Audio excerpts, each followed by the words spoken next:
If you like the video, make sure to like, subscribe, and comment for more videos like this. Paranormal believers, what's the creepiest or scariest thing you've seen or heard from someone who doesn't believe in the paranormal, ghosts, or the supernatural? I had lots of weird stuff happen when I was a kid. My parents are awful/evil, so I think that's what drew things to my childhood home. I had a Jack and Jill bathroom. The shower room connects to bathrooms on either side, which then lead to the connected bedrooms, and in that shower room was the door to the attic. I used to stay home alone and would hear things upstairs and go investigate. Multiple times the shower room would be locked from the inside with the lights on. Then I'd come back later, and the doors would be open or unlocked and the lights off. Home alone the entire time. I'd also occasionally hear scratching/knocking coming from inside the shower room or attic.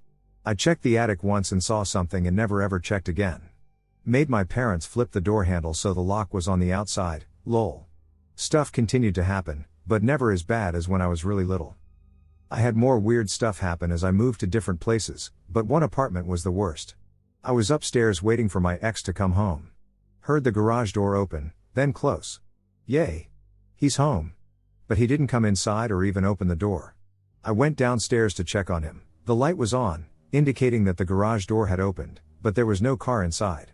I checked his location, and he was across town at work. On another occasion, I witnessed a thumbprint suddenly appear on a doorframe right in front of me. I used to have sleep paralysis, and living there was the worst it's ever been. The weirdest thing, though, was when we were moving out and did one final sweep. I began to experience a surge of anxiety and ultimately made the decision to depart. I walked out and was catching my breath when I heard a loud, hard kick at the door. I turned around to scold my ex because that's not ducking funny, only to see he was like 3 feet from the door, bent down in the opposite direction because he dropped the key. We both scrammed after that. That place was dark as hell. Ominous women in white. This incident occurred approximately 8 years ago. I was driving my friend and me back home from a concert. It was late and dark. We turned onto our street, and as we approached our house, I noticed a peculiar woman. She was in all white, had white hair that covered her face, and her skin was porcelain.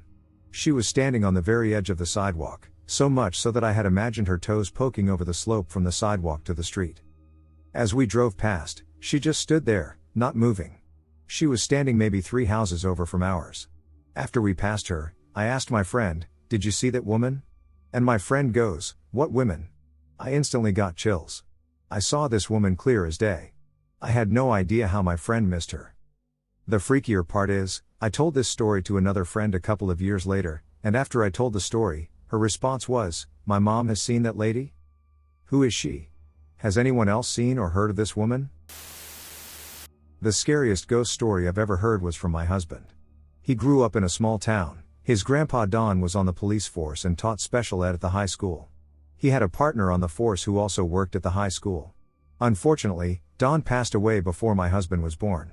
Oh, and Don's partner was a devout Nazarene. They do not believe in the supernatural whatsoever, so that made this story even more terrifying to me. Anyhow, the partner still worked at the high school when my husband was a student.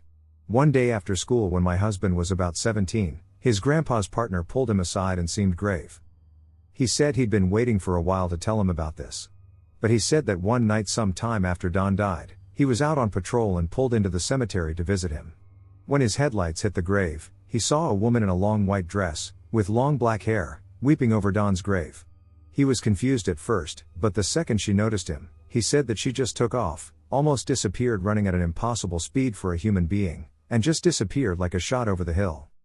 He was absolutely terrified, and he's never stopped thinking about it. As I said before, he/was a devout Nazarene, and they don't believe in anything about ghosts or the supernatural. But I wonder if this made him change his mind. Just the image of that woman instantly zipping and disappearing over the hill like that is the most terrifying thing I've ever heard for some reason. My very first paranormal experience happened over 30 years ago, and I never forgot it. It was 1991. I was 16 years old. My mom's sister, my aunt, had just died.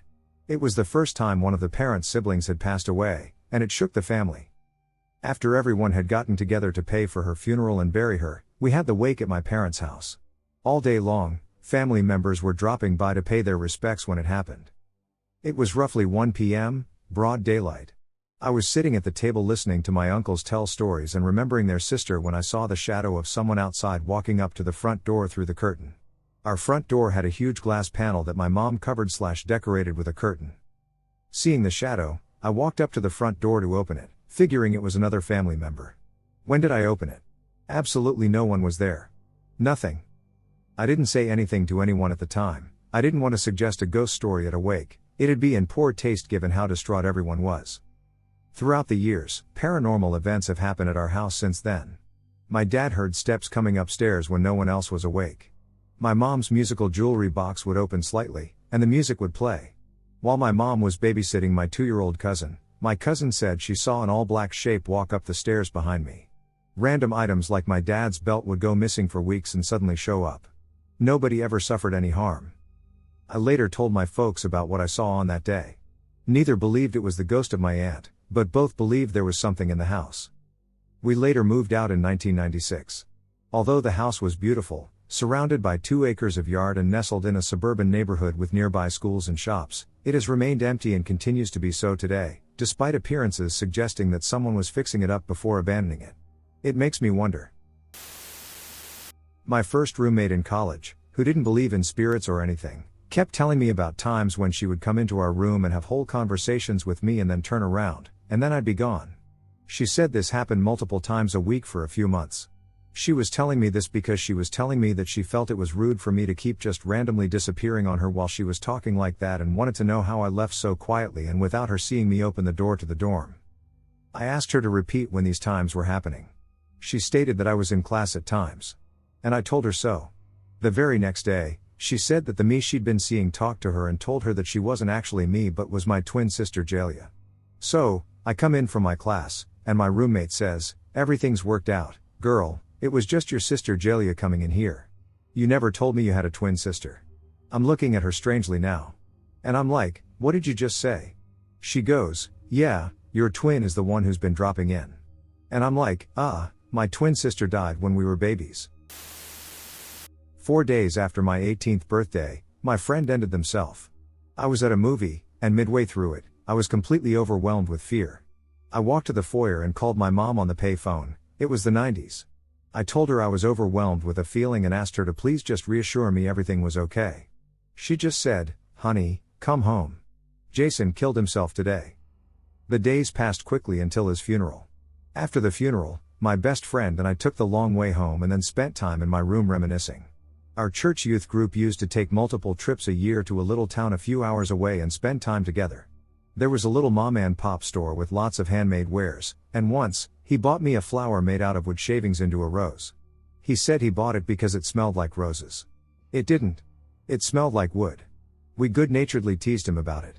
Well, the day of his funeral, we smelled it, and it smelled like roses for about 5 minutes. Then it went back to the wood smell.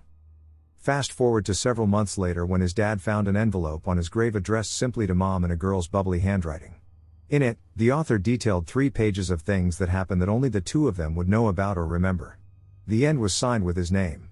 The PS said, and I'm paraphrasing here, something along the lines of, "I'm sorry, but I had to write this. You know how Jason is. He just kept bugging me and bugging me." So yes, I'm a believer. Okay, so I knew this agnostic who was driving through a haunted forest that is very infamous and always makes the top 10 list worldwide. It was in December with snow on the ground. He looked out his side window and saw a barely dressed elderly Native American being embraced by a woman who was more dressed, but not wintertime dressed. He stopped short and watched for a bit before driving a little further up. He was disturbed enough by this that he found a spot to turn around and go back. He parked his truck and saw they were gone, so he walked out to where they were. There was no trace of them, not even footprints. It's important to emphasize he did not stop at the wrong spot. The furthest up spot he turned was only about 20 feet forward, and all the trees had no leaves, all the underbrush covered in snow. Even if he was off by even 10 feet, he should have still been able to see them. I was the first person he told this as soon as he got home. He had still been shaken by what he saw and couldn't explain it. For me, I had my friend open the world up for me. Like you, I was an open-minded skeptic. I love all things spooky and paranormal but never believed it real until I met my best friend in HS. See, in my beliefs and others, there is a wall people can put up so that they don't experience the paranormal. Some people call it the nope wall, ha, but yeah, my friend was sensitive and could sense spirits. I lived blissfully unaware behind the wall. Her house was haunted, which was wild to me since I was in and out of her house all the time, never an issue. Until one day she confided how the entities in her house were getting more aggressive and troublesome. I legitimately felt awful since, obviously, it was real to her. Despite feeling foolish, I decided to speak out, acknowledge the spirit in her house, and ask it to prove its existence. When that moment happens, it takes down your barrier and gives an opening for them to contact you, and boy did that thing do so. It stole my glasses, it thankfully returned them after asking nicely, and scared the shit out of me by sneaking up on me and growling in my ear that weekend. After that I had multiple experiences in that house, and it led me to dive more into the paranormal, and now I truly believe because the things I experienced there have been experienced by many people I've come across and in the exact same ways. There's no way, for me at least, that can be just a coincidence. About 7 to 8 years ago, I saw a full apparition of my child's great-grandmother, who had passed away that same week on his mother's side. It was late in the year. Anyway, on that day, we had lit a candle for her, as she had passed earlier the same week. My son was at my place, as it was Dad Week, and his mom's family was grieving the loss. I and my son's mother had split up months earlier, if not a year, but I was very fond of her grandmother. We visited her often with our son when we were together. So this is what happened. It was in the evening, I had just been reading bedtime stories for him, and he had nodded off to sleep, so I went out to the kitchen to put the final dishes in the dishwasher, and I had also gone to the bathroom. I remember that I could hear his breathing coming out from my room, so he was sound asleep. There's something so peaceful about that. It had been a difficult couple of days for him, as he also had been very sad, grieving her. Anyway, I went back to my room to carry him over to his own bed. As I entered the room, I immediately noticed to my left this dark mass standing at the end of the bed. The dark mass was facing my son, and I just FKN froze to stone. It took me a moment to comprehend what I was even looking at or what the hell was going on. I realized it had to be a freaking ghost. I was ice cold. In that moment, it was as if my brain just instantly started outlining this mass into visible contours of his great-grandmother. This part happened so fast, and I had a big chill run down my whole body. That's when she turned to face me, as if she hadn't noticed me walk in and had gotten caught by surprise. Her expression was just like that the first seconds of her looking at me. She looked sad, as if she knew that I knew that she was dead. We looked at each other and locked eyes for like 2 to 3 seconds, then it was as if we had this non-vocal communication, like, "Hey, I'm going to go now." She made a faint but warm smile, and then, boom. She just vanished out of thin air and wasn't standing there anymore. She looked exactly like a dark, transparent photo. You could look through her, but she was very dark, but you could see her face, her expressions, her hair, and her dress. It felt like she was there too. Like she had actually visited. Although I didn't feel frightened to the point of screaming, the experience left me in a state of shock. Surreal. I just stood there for a long while and thought about how weird reality just became and how my life had changed forever. I've never seen a ghost since. My homeboy told me one of the eeriest stories. To provide context, my good friend is a skeptic who does not believe in anything. He was an active gang member a while ago. He's just a family man now. He's been through a lot. He's not into religion or anything of the sort. Some months back this year, March, to be exact, I had gone to his crib to catch up with him because it had been some months since I saw him. We get into talks about religion. I'm a Christian, and he wanted to know why I believe in something. And then we started talking about other stuff. To be honest, have no idea how we got on the topic of the paranormal. But he gave me this serious look and said something along the lines of, "Bro, can I tell you a story I've never told anyone but my girl?" And I obliged. As I stated above, he doesn't believe anything like this. He's a skeptic. He tells me that his mother was previously addicted to prescription drugs. And when she took them, she would sleep for hours and days occasionally. As the oldest sibling, he would check in on her when she was in her room. He says that one day he decided to check on her during the day. His siblings were outside. He went into her room, and the curtains were covering her window, but there was still sunlight peeking from the sides. He said that when he went into her room, she was asleep on her back, and there was this tall, 7-foot shadow figure looking down at her. He said that when he noticed the figure, it looked at him and had white eyes. My friend didn't fret, he just turned around and closed the door. When he told that story, it was so quiet in his house that you could hear a pin drop in another state. I knew he wasn't lying because he's never talked about anything like that. He apologized to me because he could tell I was creeped out. That's the story. I recently had a paranormal experience at a Civil War battlefield. Does anyone else have any Civil War ghost stories? I went to the battlefield of Bull Run about a week ago and had an experience I can't explain. I will state that I am a bit of a skeptic and still am, but this experience was difficult to rationalize. It was a dreary, rainy day, with a slight mist clinging to the ground. I had driven to the battlefield later in the day and was the only person on the grounds itself, except for the occasional park ranger walking around the visitor center. The sky was gray and growing darker, and as I was standing next to the Henry House at the top of Henry Hill, which was not far from the visitor center, I felt a hand on my shoulder, and I heard a man whisper, "Get down." I whipped around, expecting to see a park ranger behind me, but there was nothing. I snapped back around and looked towards the visitor center, thinking maybe a ranger was yelling out to me to get off the hill because the grounds were closing. I saw no one. I began to get nervous, desperately searching the horizon for any signs of life. As I frantically looked around, I began to notice that the mist on the ground began to dance gently as if someone or something was disturbing it. The strange movements of the mist distracted me from my former nervousness, but I soon snapped back to reality when I heard an ungodly shriek inside the locked house. It was definitely the voice of a woman. It started loud and shrill but slowly tapered off into low, guttural gargling. I don't think I ever ran as fast as I did after hearing that wail. I startled the park ranger at the desk when I yanked open the door to the visitor center and slammed it shut, panting and babbling like an insane man. When I finally gained my composure, I told the ranger what had occurred, and he tried to give a convincing smile. He told me I must have been out in the cold too long and invited me to check out the informational film, small museum, or gift shop. Despite accepting his offer to explore the gift shop, I couldn't overcome the ranger's underlying fear. He appeared to be hiding something, but I understand he couldn't say anything that might frighten future visitors, so I let the matter go. That's my story, but I still wonder if anyone else has had similar experiences at Bull Run or at other Civil War battlefields. Our old house was haunted by a mysterious figure. One day back in 2010 when I was 12, I saw an apparent apparition of a young girl. She looked about 6 to 10 years old but was very tiny, about the size of a 2-year-old. She had milky dark skin and long black hair. She wore a modern-day plain black shirt with shorts. It was clear as day, this apparition was as solid as a real person. But she only appeared in brief 2-second flashes, like lightning. I remember seeing her running around the house in brief flashes. One moment I saw the back of her in front of me. I thought I was just seeing things at first, and I didn't tell anyone, but the next year my eldest sister said she saw it too. Same description, even the flashing. She even made a sketch of the figure right there.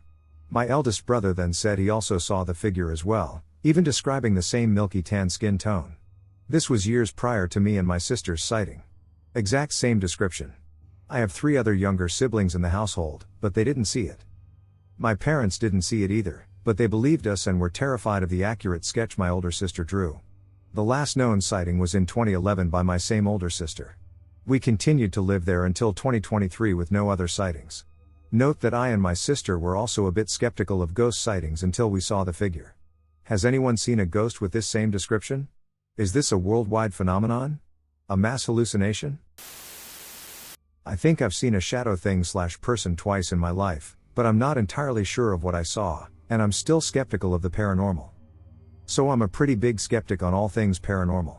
I don't really believe in the supernatural, especially with all the countless fake videos. Nuke's top 5 definitely comes to mind, but I will admit twice in my life I have encountered something that I genuinely can't explain away.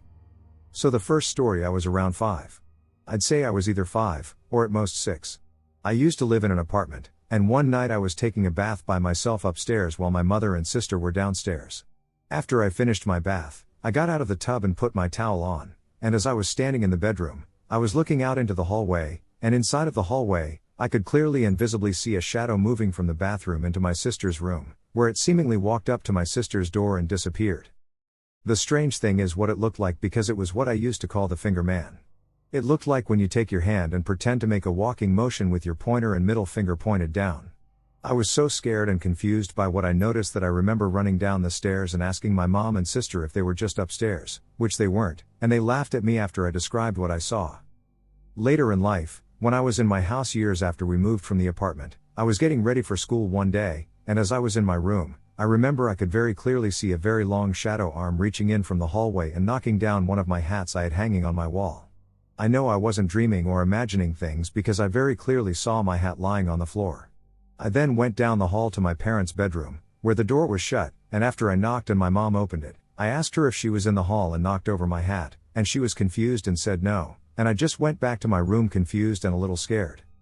The weird thing is years later, around like 8 months ago, my mother and grandmother were visiting me in North Carolina since I'm in the Marines and was doing infantry training while I was on a 96, 4-day weekend, and the topic of ghosts came up since we were watching those shows, and I brought up that story again, and my mother mentioned that in the original apartment we lived in, my sister supposedly also had encounters in her room and was just creeped out, and my grandmother added that when she stayed the night there, she stayed in my sister's room and felt the same feeling, and I can't exactly remember everything she was saying, but I think she may have mentioned hearing a growl and getting scratched too, but again, it's been 8 months, I don't remember everything they mentioned, but they did in fact claim weird things happened in my sister's room, which is the same room the shadow figure I saw stopped at and disappeared. I still don't know exactly what I encountered, but I haven't seen anything after that and am still skeptical of the paranormal. I even went to the Saratoga Sanatorium, which is supposedly one of the most haunted places in Saratoga, New York, and nothing happened there, and I've been to supposedly haunted places before and had nothing happen. What happened to me is a real-life ghost story experience. I was in my boyfriend's house, and I was sitting in the living room with his mom, talking away. The next thing I needed was to go to the bathroom. So off I went up the stairs, and as soon as I reached the banister, there was a man with a long face, check shirt, brown trousers, and black shoes. He was also wearing reading glasses and appeared to be middle-aged or slightly older. Now I've always been able to see figures and spirits, but this time the spirit was clear as day. He stared at me, and then I looked into my boyfriend's room, and he was looking the opposite direction. When I turned around, he had vanished. It kind of freaked me out a bit, but after I came out of the bathroom, I went downstairs to ask my boyfriend's mom if she had let someone use the bathroom, which she said no. I explained what I saw, and her face went pure white. She took a photo out and asked me, "Is that the man you saw?" And I said yes. She burst out in tears, and she said that that was her father. Her father died when she was in her 20s, I believe, and my boyfriend never met him, as he died before he was born. She was thrilled just to know he was looking after them from above. I must say I will never forget what happened, and seeing my boyfriend's mom's reaction will always stay with me too. I went to visit an acquaintance. The moment I stepped into his apartment, I got this instant knowledge that there is a ghost of an older man there who is following the acquaintance due to the ghost being angry about a broken promise. I pointed at the corner where the ghost was. I didn't see it, I just knew it was there. I don't know what came over me that I thought it appropriate to blurt it out just like that. It felt so obvious, it was very hard to explain what it felt like. The acquaintance went completely pale and started freaking out. "How would you know that?" he demanded. He became very agitated, pacing back and forth. I tried apologizing, saying that I don't know what on earth made me say that it just came to me clear as day and I couldn't keep it to myself. It felt like I had to say it. He then tells me something that he claims he hasn't told anyone for a long time. Years back he married a girl. The girl's father on his deathbed told him to take care of his daughter, and if he were to hurt her, he promised to come back and punish him. The marriage went sour, he did hurt her, I don't know how exactly, and they divorced. And ever since then, wherever he moves, he feels he's constantly being watched. He points to the same corner and tells me this same corner has made him feel very uncomfortable. He demanded I tell him how to get rid of the ghost or speak to it. But I didn't know how to do any of that. The entire situation felt very strange and uncomfortable. So I tried to get going as soon as I could. 100% I had no prior information about any of this before going there, not even close. I'm not a psychic. I don't talk to ghosts. I've experienced weird stuff here and there, but this is the only one that involves another person in such a detailed way, and I have no explanation for it. Malicious entity in my bedroom. When I was about 16 or 17 years old, I experienced one of the scariest weeks of my life. I grew up terrified of the dark. Done because my mind would start to see things, shapes, shadows, etc. One night, while in bed, I noticed a dark shadow in a corner where the ceiling and walls meet. It was so dark, and it felt evil. Some time passed, I really don't know how much, but the shadow got darker and felt more sinister as the nights went on. One night, the evil felt so overwhelming, I slept on my parents' floor. The next couple of days, the evil felt more and more malicious. It progressed to the point that I could not stay in my room for more than a few minutes. The evil seemed to fill my room. I then couldn't enter the room. Over the course of a week, the evil got stronger and stronger. I couldn't even go to that side of the house. I was more terrified than I've ever been. On one particular night, I had been babysitting my little brothers. The house was set up so that the kitchen and living room were connected. I was sitting in the living room watching TV, with my back to the kitchen. All of a sudden, I had the fear that if I looked at the TV, I would see someone behind me. Then, I got the overwhelming feeling that someone was watching me, hovering behind me. It was truly the most malicious, evil, and disgusting feeling I've ever had. I immediately had a panic attack and called my parents in hysterics. They rushed home, and my father informed me that he hadn't blessed the house when we moved in. We went into the room, and my father said a prayer. The feeling slowly left. I grew up Mormon. I am atheist/spiritual now, but I'm still not sure what it means. I am very in tune with paranormal energies, and this experience was, by far, the most evil I've ever come across. If anyone has insight, that would be great. My haunted church experience. I never grew up religious but always had a respect towards anyone who was. I was always curious about Christianity because everyone around me was. I grew up in the middle of nowhere in Iowa.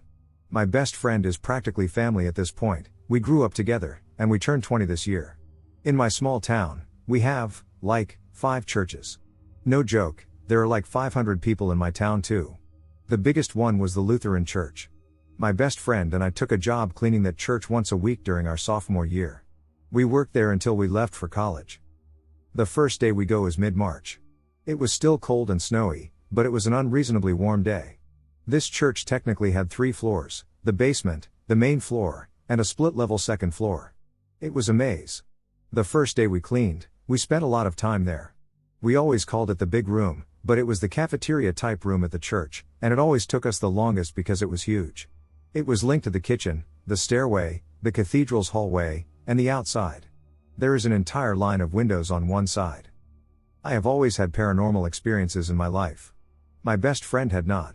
She was cleaning the inside and outside of the windows that day in the big room, and I remember walking into the kitchen and peering through the connecting door between them to see a dark shadow above her.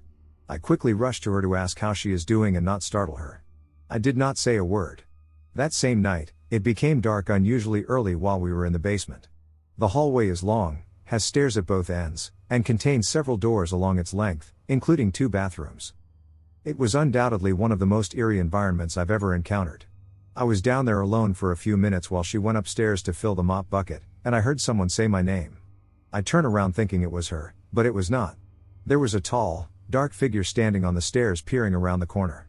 It was barely a shape, but it has yellow eyes. Seconds later, she walks down the stairs.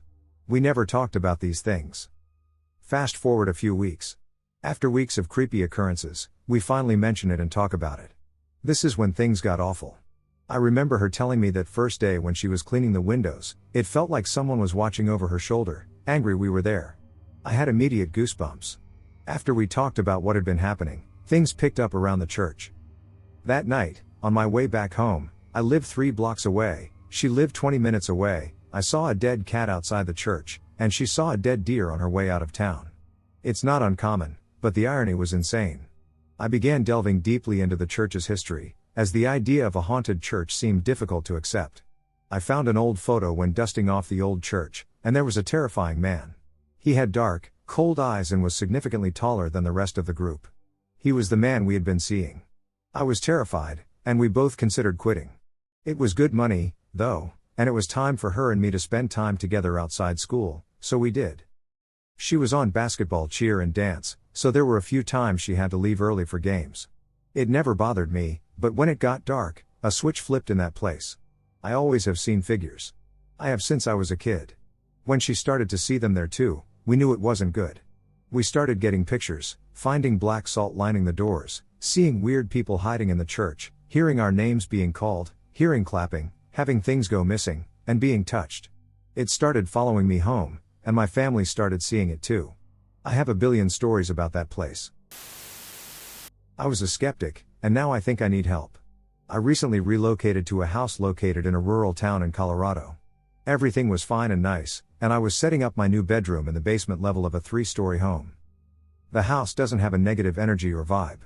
I'm quite earthy, so my room is cozy and reflects that. It all started on this occasion when I was once home alone in my room, and by habit, I locked my bedroom door. I was hanging out on my couch across said door, checking the tracking info on a package on my phone. I have 2 small, docile senior chihuahuas. It's worth mentioning my dogs aren't what you would consider yappy, as they are both seniors, 13M and 6F. At the same moment I felt a presence outside this door. My dog, F-Dog Chips, lifted her head up from a nap and was paying attention to the door. Once I noticed the presence, I noticed the knob on the door was very slowly trying to turn. I called my two best friends and gave them the hush finger over FaceTime, and they noticed the same thing. At this point Chips began to bark. I grabbed my hydro flask for defense, expecting someone to be there, but there was no one. The same moment I opened the door, I heard my mom come home.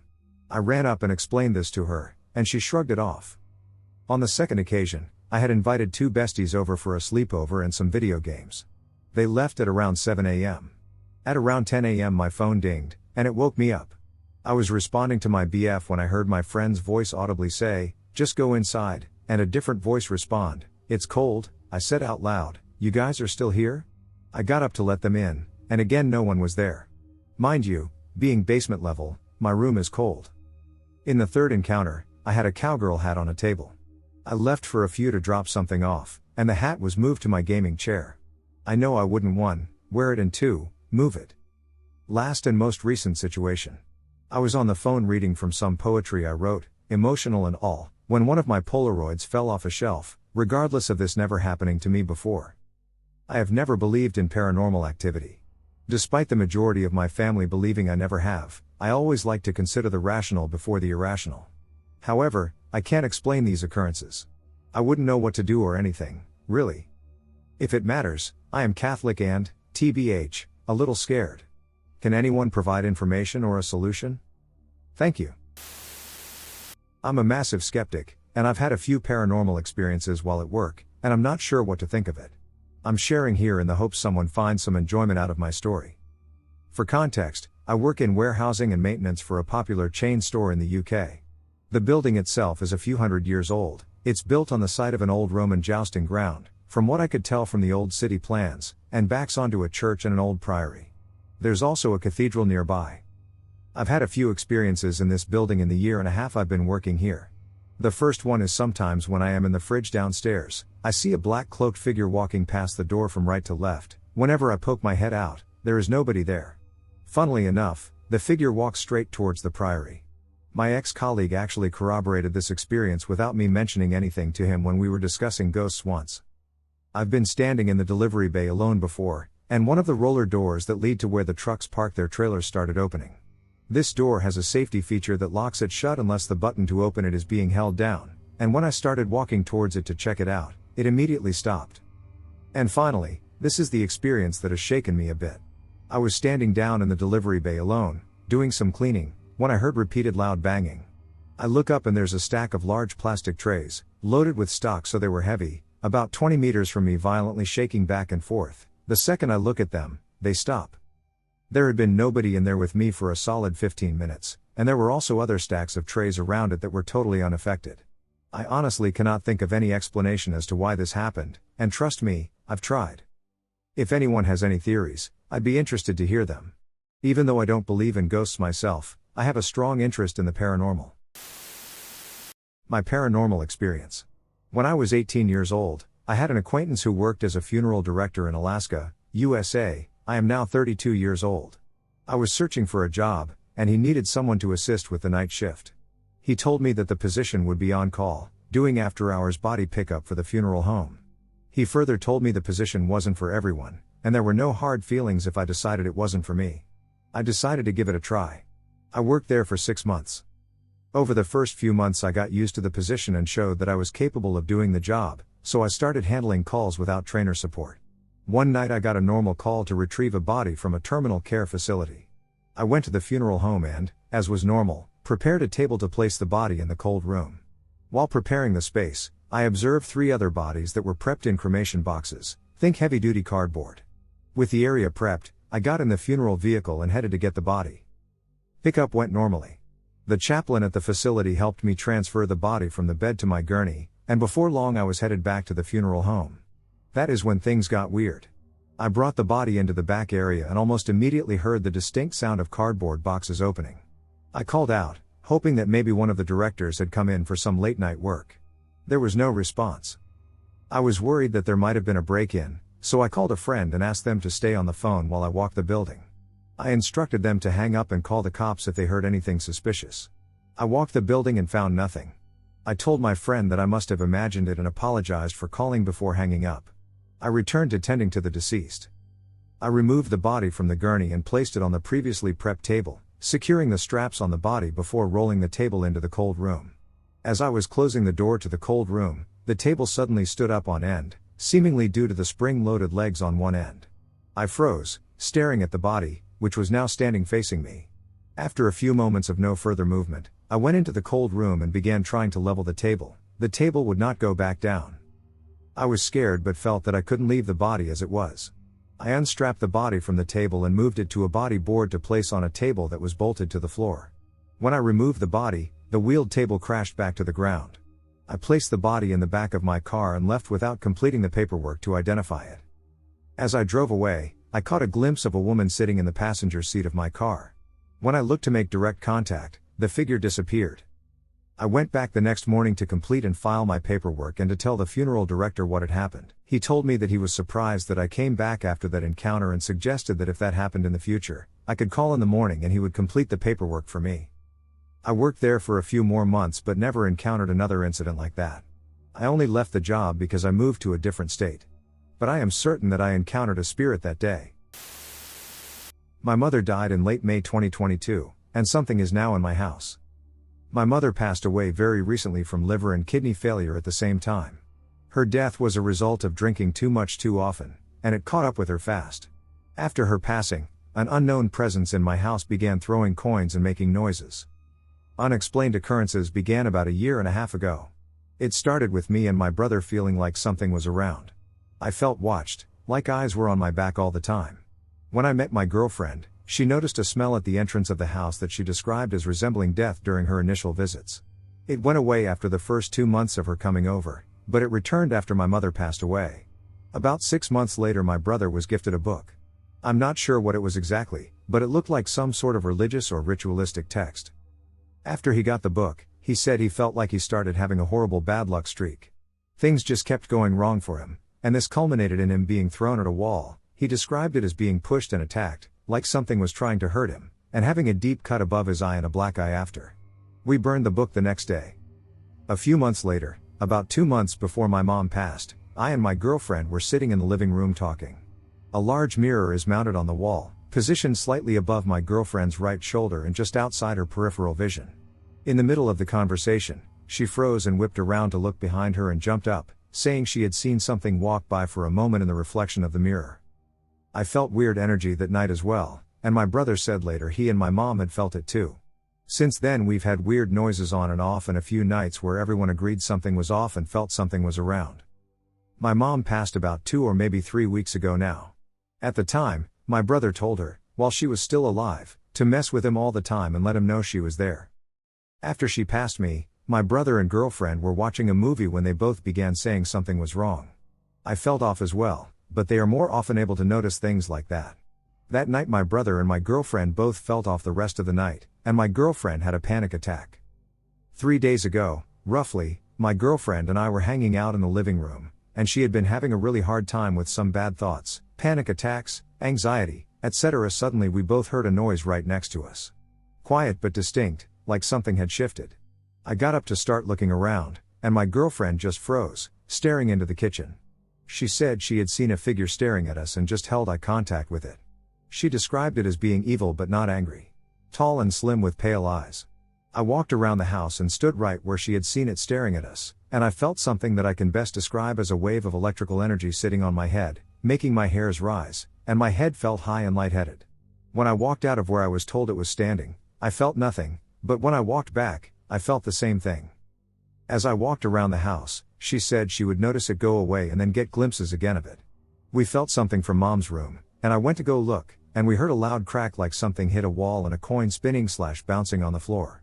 I came back into the kitchen, and there were 3 pennies lying on the floor where we heard it, but we had only heard one. I moved out the next day. I and my brother are no longer speaking, but he still lives in the house by himself now. Do you think there is significance to any of this? Does this have to do with my brother asking my mom to make her presence known? What should I do about it, if anything? I keep telling myself I don't believe in the paranormal, but I genuinely can't explain this. I work on houses for a living. Mainly putting up siding. I'm currently working on this house that is 100% completely empty. Like, you can see inside the windows and all that. It's also a very small house, so there isn't room where someone can hide. Anyway, I'm holding a ladder for someone while looking directly in the window. Clear as day, and it is day, currently almost 10 a.m. with this happening like 20 minutes ago, I see a man walk from one side to the other. Nothing too crazy, just made me feel like I was hallucinating or something. This place is locked, and you can see in every room from the windows. There isn't anybody in this house. This guy had just a regular hat on. Didn't seem to care that there were people working on this house. I've gone around and looked at every window and can't find anybody. The doors are locked. This wasn't something that I saw out of the corner of my eye. I was looking directly at it and saw it go from my view of one side of the window to the other. Ball Cemetery, Nebraska experience, orbs. I've had a handful of paranormal experiences over the last decade.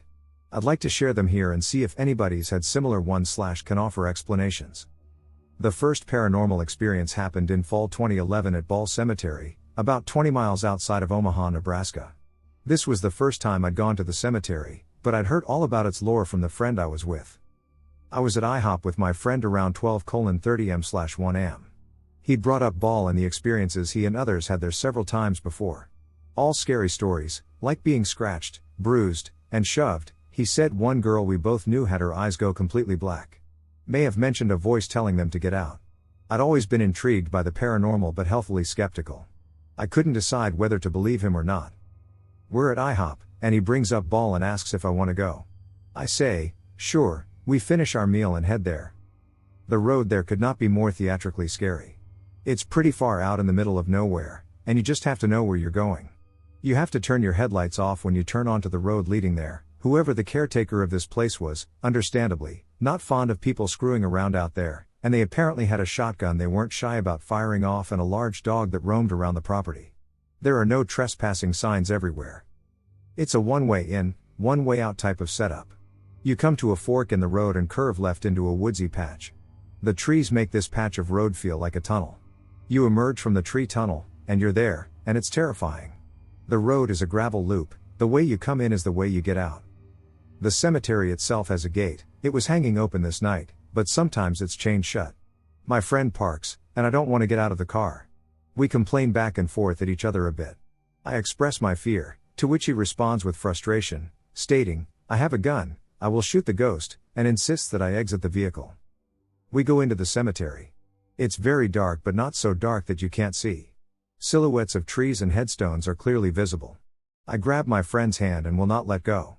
I approach this situation with a sense of apprehension due to two primary concerns. First, the desire to avoid detection, and second, the unsettling reputation of this location, which is said to be inhabited by unfriendly spirits. My friend knows his way around, so I'm holding his hand and following him. We're in the middle of the cemetery, and suddenly it gets really dark. SpongeBob, advanced darkness. Not normal dark. I stopped walking because I couldn't see anything. We're just standing there. I moved my free hand around in front of my face to see if I could see it. I couldn't. No silhouettes of anything, just pitch black. I figured my eyes were adjusting or something. Regular dark fades back in, silhouettes are visible again, and off in the trees, in the opposite direction of where the house on the property would be, I saw two circle-shaped lights. One orange orb and one blue orb. They were just moving around smoothly and silently out in the trees, weaving around. They didn't look like flashlights, but my rational brain thought, maybe they are. Until they started doing this, they would never disappear, but they'd be in one spot and then be in an entirely different spot. They'd just be in one place and then be in another, all while never actually disappearing. They'd be closer, then farther away. All while never disappearing. There was no noise. It was so quiet. If it had been somebody out there, I think they would have been making some sort of audible noise, talking, footsteps, moving around through branches and debris, etc. They did this for a while and then just disappeared. Shortly after that we heard a dog start barking and left quickly. Any thoughts / insight on what that was? My personal demon encounter as a Creepy Hollow, Texas volunteer. So to start with, I volunteered there for a season a few years back. My job was to sit in a giant metal cage in the Fear Factory, the zombie-style exhibit, and scream at people and bang on walls, telling them I wanted to eat them. Normally, we had 2 or 3 people in this cage, but this time it was just me due to staffing issues. Going through my night, I just did my job and even won a Best Scare award for single-handedly doing the job. On my floor, it was just me and another volunteer who went up and down the stairs fairly regularly. At around 11ish that night, I started to smell sulfur and ammonia. I looked in the corner, and to my surprise, I saw a giant figure standing crouched over in the corner. The room was roughly 8 feet tall, but the figure appeared to be closer to 10 or 12 feet tall. I looked at it, and the best description I've managed to come up with is a Slenderman-style figure, except everything was black and scratchy, just like the pictures every kid in horror movies draws when they show their parents their friend. The only other description of this being I remembered over the years was those piercing yellow eyes. It was like they stared at my soul.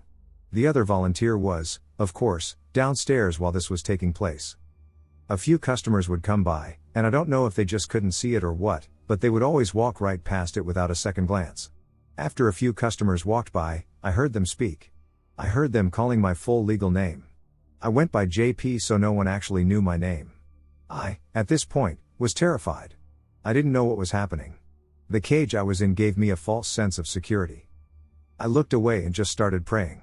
As I was praying, I kept my eyes shut tight. I can't explain what that thing was or why it came after me, but I will tell you those 5 minutes of praying felt like an eternity. I continuously sensed this entity gradually approaching me. Then it vanished. The smell of sulfur and ammonia had disappeared. The other volunteer came up the stairs. And customers kept coming through for the rest of the night. I never volunteered there again. After I talked with some buddies, they all told me that the sulfur and ammonia smell likely indicated the presence of a demon, but I honestly don't know if that's true. Should you have any inquiries, or if you can assist me in comprehending the events of that night, please do not hesitate to reach out. Please ask me or let me know. Story from a non-believer, why I'm changing my opinion. I have always been skeptical of ghosts. I have always had people around me who attributed things to ghosts, even when a logical explanation was available. My opinion has begun to change. I began living alone, no big deal. I'm not afraid of the house settling or bumps/bangs. I have dogs, and they knock stuff over all the time. I recently got an Oculus. I cleared the room and made my play space. Additionally, I keep my dogs out of the room to prevent accidental hits or stepping on them during my gaming sessions. So I'm playing my game, and my TV was off. After playing a while, I notice sound my TV is on as well as the speaker. I take my headset off, look around, and turn both off. I started playing again, and then I noticed my watch alarm going off. It's a digital watch that I have never set an alarm for. I rarely wear it, it was sitting in a drawer. So I think, okay, my Oculus is somehow sending a signal, and these are somehow being affected by it. I start playing, but I have this weird feeling like someone is there. I look back, tap the Oculus side to see your surroundings on the screen. I don't see anything, but I see my big dog looking at something, not me. I scan the room, and nothing. I start playing again, but I can't shake the feeling, so I check again this time, taking my headset off. My dog is still looking behind me. There's nothing there but open space. I put the headset up for the night because I felt weird. I have lived in this house for about 7 years and never felt this feeling before here. Fast forward to yesterday. I'm playing with some friends on my Oculus. I hear a TV turn on, and my friends also hear it. This time, it was a TV in another room. I turn it off, and I see the controller in the middle of the floor. It's a guest room where the TV is rarely used. The remote is always directly below the mounted TV on the console. It has sat there for months without moving. Occasionally, but not consistently, I feel as though someone is watching me. I don't know what to think. I have always been skeptical of ghosts, but I can't explain the remote. Maybe somehow, the Oculus is messing with electronics, but looking online, I haven't found any proof of this happening to anyone else. I will update you on any more occurrences. I don't really believe in most of this paranormal stuff, but I can't explain this one experience that I had. This experience happened to me when I was a freshman or sophomore in high school. I was sitting on my bed close to the foot of my bed watching videos with my black Pomeranian sleeping close to me. When I saw out of the corner of my eye that the pens and pencils that I had on my desk floated straight up into the air, and when I looked straight at them, all of them flew straight at my head at a high speed. Right before they reached the end of my bed, they all fell straight to the floor, even though with the momentum they had, they should have hit me straight in the face. After this happened, I panicked and ran downstairs to tell my parents what just happened to me. When I told them what happened to me, They were mad at me for interrupting the show that they were watching and told me to go back to bed because it was probably just a dream or something like that. So I went back to my room and picked up all of the pens and pencils off the floor, putting them back on the desk. That night I left the lights on and eventually fell asleep even though I was still scared from what happened earlier. I have had events happen to me before that some people would call paranormal, but this one is the only one I've never been able to explain or find any logical way that it could have happened. What's going on in my new apartment is freaking me out. I'm a person of science, I've never believed in anything paranormal. But right now I'm having some experiences I just can't explain. My girlfriend and I recently bought an apartment. It's small and old, but it's close to our jobs and was surprisingly cheap. We figured it was worth it. But after we moved in, we found a problem we never had before. Our cat started acting out. We kept finding things knocked over in the living room and heard thudding sounds at night. Our cat is very calm and has never behaved like this before. Initially, I believed the disturbances were simply due to the new apartment. Maybe she just needed time to adjust to the smaller space. I hoped she'd calm down eventually. Then one evening my girlfriend and I were in bed watching a movie on her laptop when we heard the sound of glass shattering in the living room. I got up to check and saw a flower vase smashed on the floor. Looks like Mintu, our cat, got a little too wild, I said out loud. But my girlfriend, standing at the doorway with the cat in her arms, said, no, she didn't. Mintu had been in the bedroom with us the entire time. Since then the strange stuff hasn't stopped. We hear strange sounds from the empty living room, and things keep getting knocked over, even when the cat's not around. I've tried to not make a big deal out of it. Maybe a mouse is hiding somewhere. Or maybe it's the wind sneaking into the apartment, or maybe the building is slightly tilted in a way that's causing things to move. Even when we found a freaking chair knocked over, I tried to brush it off. Sure, it's hard to imagine a cat or mouse could do that, but who knows? Then last weekend happened. My girlfriend took Mintu and went to her parents' place for a few days, so I was alone in the apartment. While making breakfast in the kitchen, I heard a loud thud from the fridge. It sounded like someone punched it hard. I thought the noise might indicate a malfunction, but I can't find any explanation that makes sense. Later the same day, one of the weirdest things so far happened. We always keep a candle on the living room table, but when I got home from work, it wasn't there. Instead, I discovered it shattered into two pieces on the opposite side of the room. It looked like someone had slapped it across the room. I know for a fact it was on the table when I left that morning, and no one had been in the apartment all day. I understand that each of these incidents may not seem significant in isolation. However, when I consider all of these things together, they are starting to creep me out. Has anyone else had experiences like this? I used to own a small town bar/hotel in Canada. It was definitely haunted. Many experiences from my staff. We all saw residual ghosts in the same places in the building. We could literally see through an image and then it would disappear. One morning I went to the kitchen to prepare the soup and sandwich special for the day. I flipped on the light, and there was a lady standing there, a totally full-bodied being. I couldn't see through her like the others. She was in a long white dress, but almost like a kitchen uniform. Her hair was all tied up on top of her head with, like, a white bonnet on top of her bun. If that makes any sense. Scared the shit out of me. Almost like she was there to do kitchen duty or work. I was frozen/shocked. We literally looked each other in the eyes, as if I were referring to a fully present person. She took a step towards me and reached out her hand to me, then I came out of it, like my shock, and shook my head, literally give your head a shake. She stepped back and completely disappeared. Even though it was over a decade ago, I still vividly recall the moment.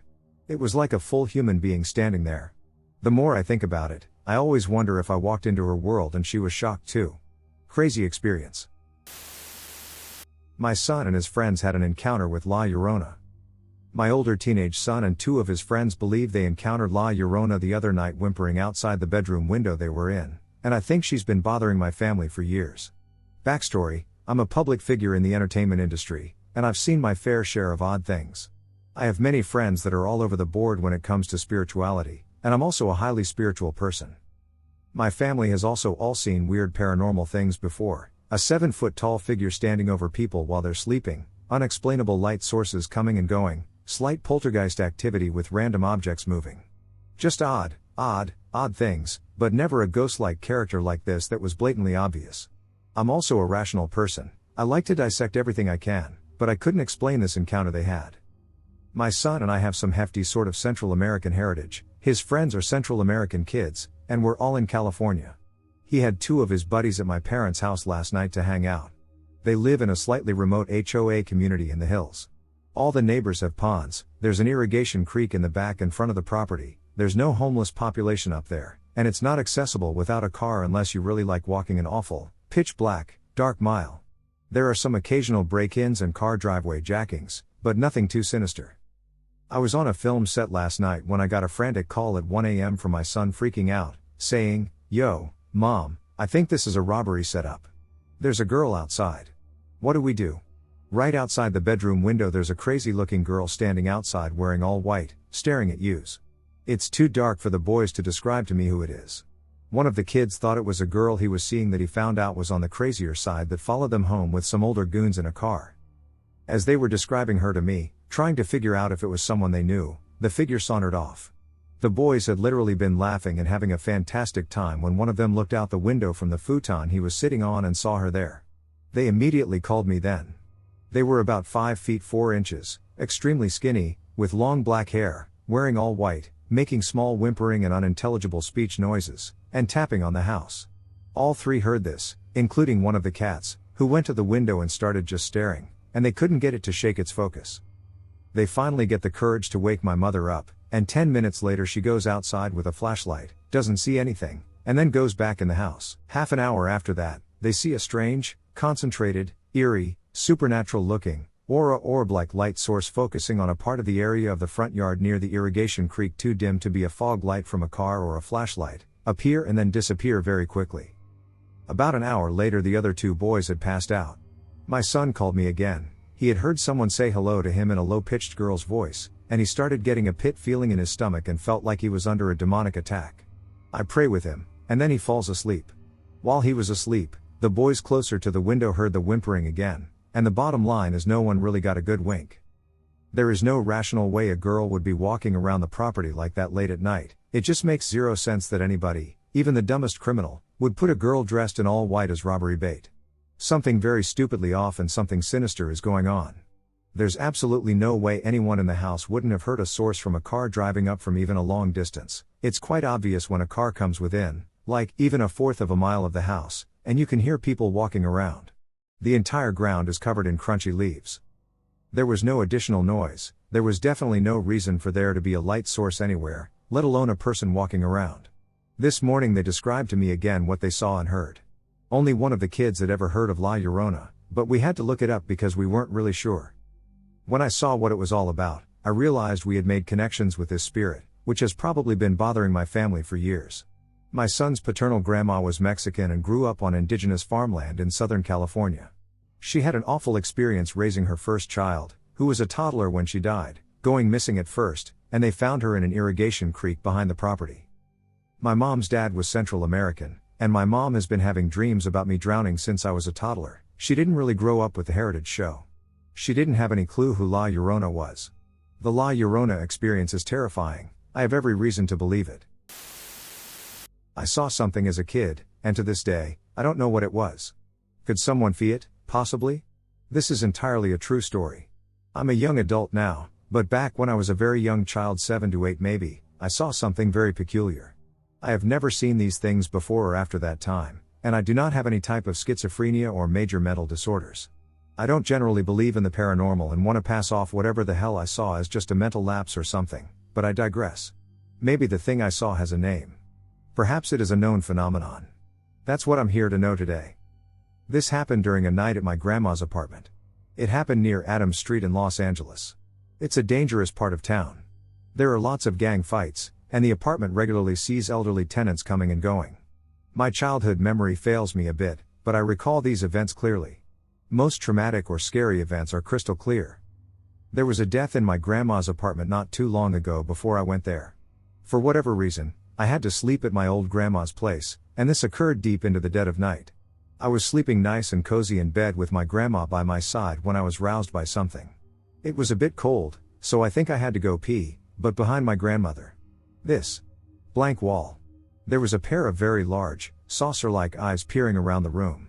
It was perfectly circular, and there were no pupils. It was just white eyes, black dots slowly scanning the room. I distinctly remember freaking out a bit. It wasn't gone in a blink. I woke my grandma and told her I saw something weird. She hugged me tightly and whispered to me to be still and calm. I waited a few moments. Completely still, practically holding my breath. And when I finally looked back at that wall, nothing was there. I asked my parents about it, and they assumed it might have been some spirit that was looking for its way. My parents aren't particularly religious, but they realized that I might have seen something inexplicable. Never had I seen something like that. My grandmother doesn't recall these events. She has a bit of dementia. So, I guess I'll never truly know what I saw that chilling night. I can only hope it was just a horrific dream.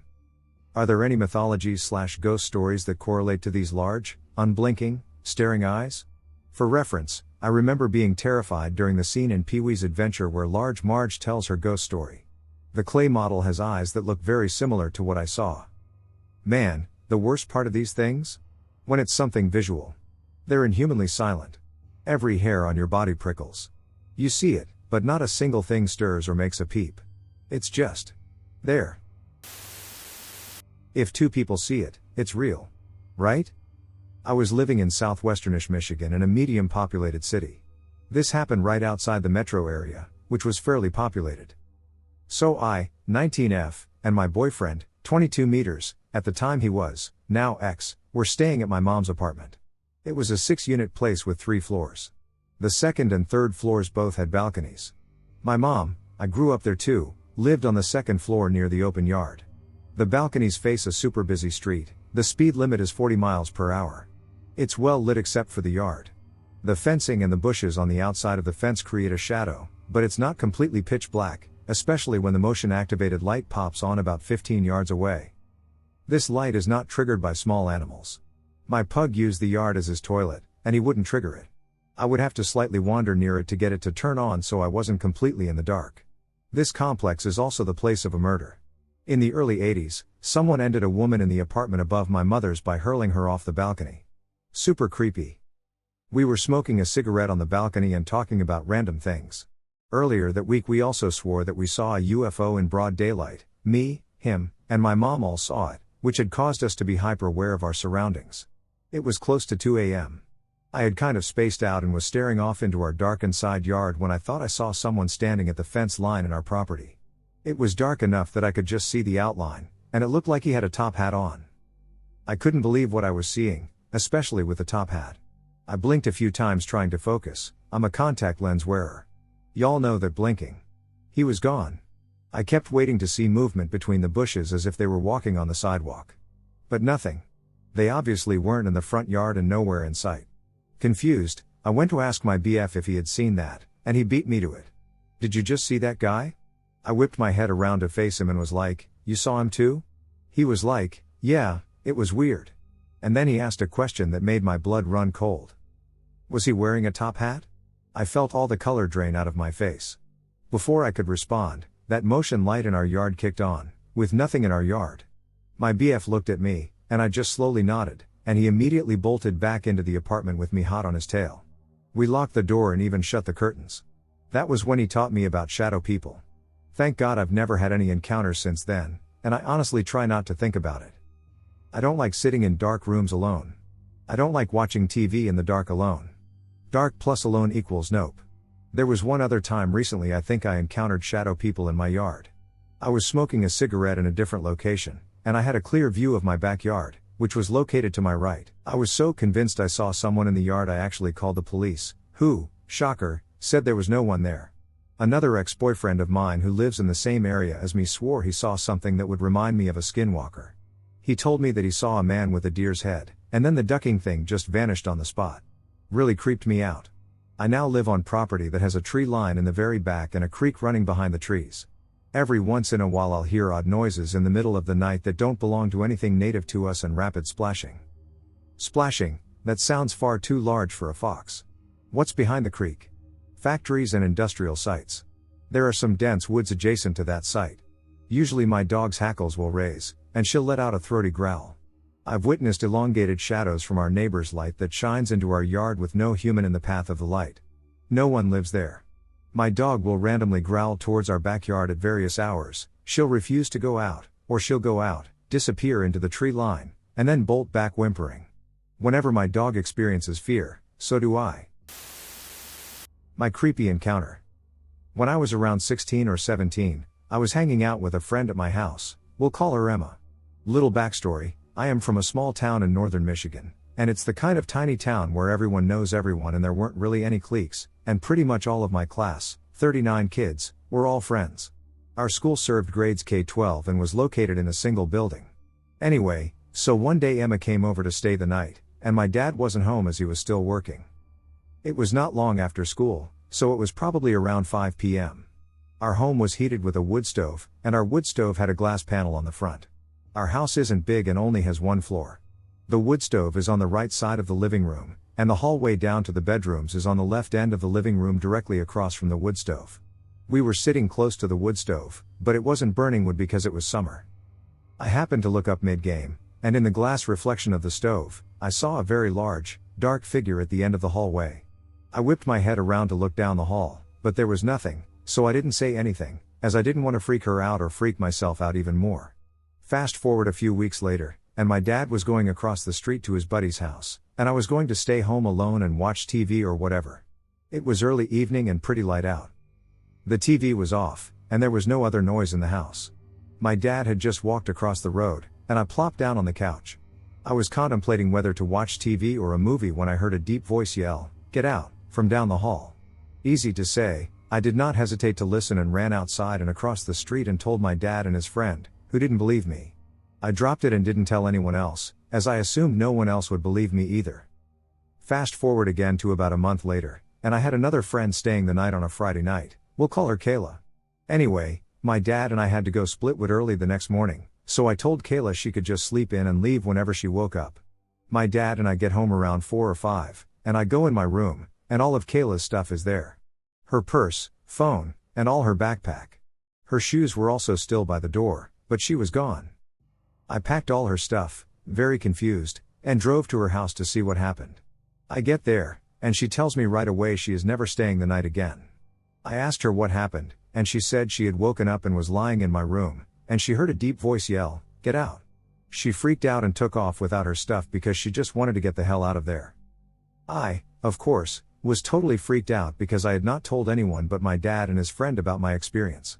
Needless to say, that was the start of a few very creepy encounters in that house. My dad still lives there, and he has never had anything weird happen and does not believe in anything paranormal. I used to live in a house whose backyard was the Marshland Protected Reserve. We were the first family to live in it, as it was recently built. My family and I started having strange occurrences like items going missing and reappearing where you were moments before, doors opening from weird drafts, or a single light going out. All easily explainable things. The longer we lived in the house, the stranger things became. My brother would get migraines and night terrors and sleepwalk every night. My sister would wake up with strange marks on her skin.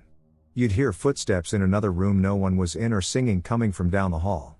The family computer would often start playing audio even though it was completely shut down. One time my mom was making her round, tucking us all in for bed, when she thought she heard running up and down the halls and laughing. But when she reached the top of the stairs, she saw my 12-year-old older sister. The problem is that my sister was 17 at the time. But clear as day, my mom saw something that looked exactly like my older sister when she was younger. When she checked all of our rooms, everyone was asleep. Despite no deaths or previous residents in the house, our medium friend said that there were 4 spirits inhabiting the place. A little girl who has been attached to my stepdad since he was a child too. An old man who no one knew when she told us his name 3. The spirit of our old cat who passed from old age, I had encountered her multiple times after her passing, 4. And a shadow figure. All our friend could tell us about the shadow was that it was getting stronger off of the others, and it was the only one with bad intentions. Needless to say, we had the house blessed and moved out ASAP. The new residents never contacted us about strange activity, so we assumed things got better. Throughout my life, I have experienced eerie encounters that border on the paranormal. Things at my new house have started acting up as well, strange whistling or singing, creaking floors when no one is home. I've taken up blessing/cleansing rituals just in case. Just last June, I spent a few days at the Jerome Grand Hotel, and while I didn't see anything, I captured a recording of something breathing into my phone and knocking it off the dresser. Let's hope I didn't bring anything home with me. The only spirit I've ever seen that seemed like a living being was my cat, but like I said, I had encountered her multiple times. We believe my boyfriend's house harbors a spirit as well. I was staying the night a few weeks ago when I felt a chill run up my back in the kitchen. I heard what sounded like fabric being dragged against the hardwood floors, and when I turned around, I swore I saw the silhouette of a tall man, but it was too dark in the kitchen to tell. When I told my boyfriend about my feelings, he told me that both his mother and brother had encounters with something mimicking him. His mother woke up late at night to see my boyfriend standing at the edge of her bed staring at her, and a few years ago his brother was sleeping when my boyfriend shook him awake screaming at him, but when he looked away, he was gone. My boyfriend has never sleepwalked or done anything more than the occasional violent twitch that all guys do when they sleep. My experience living in a very haunted house in the 90s/early 00s. In the 90s, my parents bought a beautiful colonial house with a white picket fence in rural New England. They probably should have known from the low price and time it had been on the market that something was wrong, but unfortunately we didn't realize that the house was haunted AF until after we moved in. Things started off pretty mundane. We'd occasionally smell cigarette smoke really strongly at the kitchen table. I and my dad are asthmatic, and no one in my family smokes. My mom got sick of it after a while and asked the ghost to stop smoking, and it never happened again. Also, the heat would randomly get turned up to 90 on its own from time to time. These were the old-style thermostats that you actually had to physically turn, and we sure as hell weren't turning the heat up to 90, although I got blamed for it a few times. Then we started to hear heavy, slow footsteps in the house, but only if one of us was home alone. This actually terrified me, as I was a young teenage girl and thought an intruder had broken into the house. Several times I ended up hiding under my bed or in a closet for hours until someone came home, only to realize that I had been home alone the whole time. My brother started to hear the footsteps in our unfinished attic and sometimes coming down the hallway and stopping outside his door. The dogs also started to react to something and would bark, growl, and snarl at something that we couldn't see. Eventually it got so bad that one of the dogs would whimper and cower as if something was attacking it. My brother, a Marine, got sick of this and cussed out whatever demonic entity was in the house, and it left the dog alone after that. We also started to feel very uneasy in some parts of the house. It always felt like something very angry was glaring at me and didn't want me there whenever I was in the basement, dining room, or central hallway. One day, my brother noticed that I was avoiding these parts of the house, and he asked me if I also felt the angry spirit that was there. We had sleepovers with friends in high school and college, and some of my friends had upsetting experiences of the entity messing with them/scaring them while they were sleeping in the basement. Once I saw a middle-aged man walk up the front steps, open the door, and then vanish into thin air. Literally 5 feet in front of me. My brother and his math tutor were home alone once and heard a woman screaming upstairs. The lights would go crazy sometimes too, which I'd blame on electric problems, except that you could ask the ghost if it was them, and the lights would flicker on demand. I could go on and on because this place was so haunted that things happened pretty much on a daily basis. Although there were a lot of negative entities in the house, there were also positive ones that I interacted with. My room was the most protected place in the house, and the negative entities mostly left me and my space alone. A few times, I saw angels and orbs of light, which was an extremely positive experience that really affected me. My brother, on the other hand, got the worst of it and was constantly psychically attacked and dealt with a lot of sleep paralysis and other problems. My parents finally sold the house after owning it for about 20 years. The house has had many owners since then, but they all sell it for much less than it's worth. Although it was not always enjoyable living in such a haunted house, it taught me a lot about how to deal with spirits and different types of entities. My mother and brother both have some psychic abilities, and I am a psychic, channeler, and medium. Growing up in this house kind of desensitized me to dealing with scary things of a spiritual nature and taught me a lot about psychic self-defense. It's been a very long time since I lived in this house, but I still dream that I'm back there about once a week.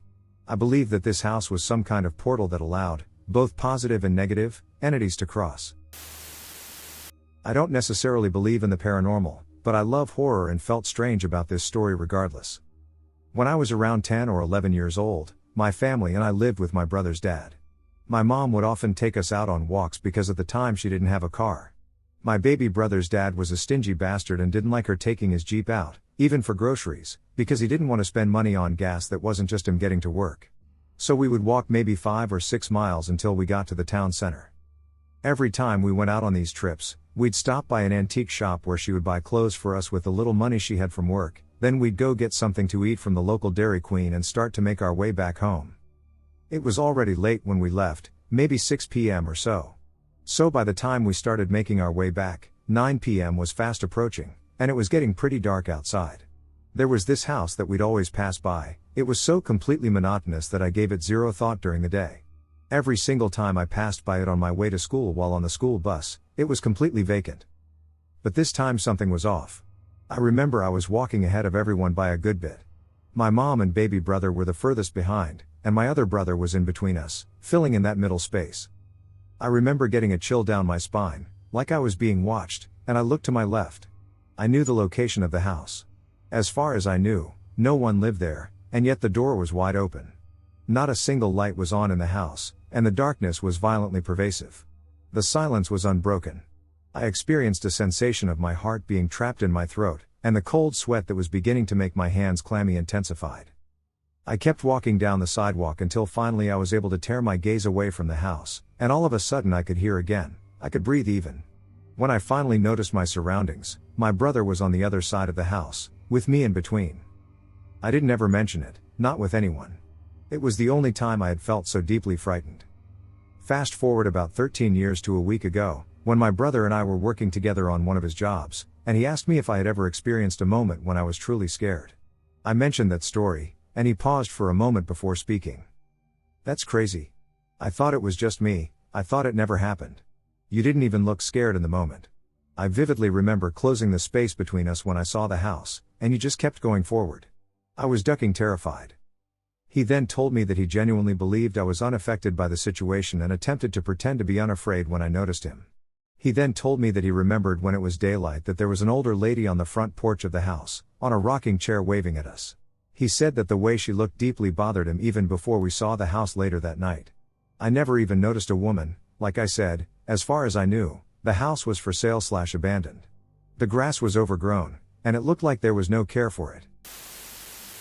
My mom saw a ghost, and I believe her.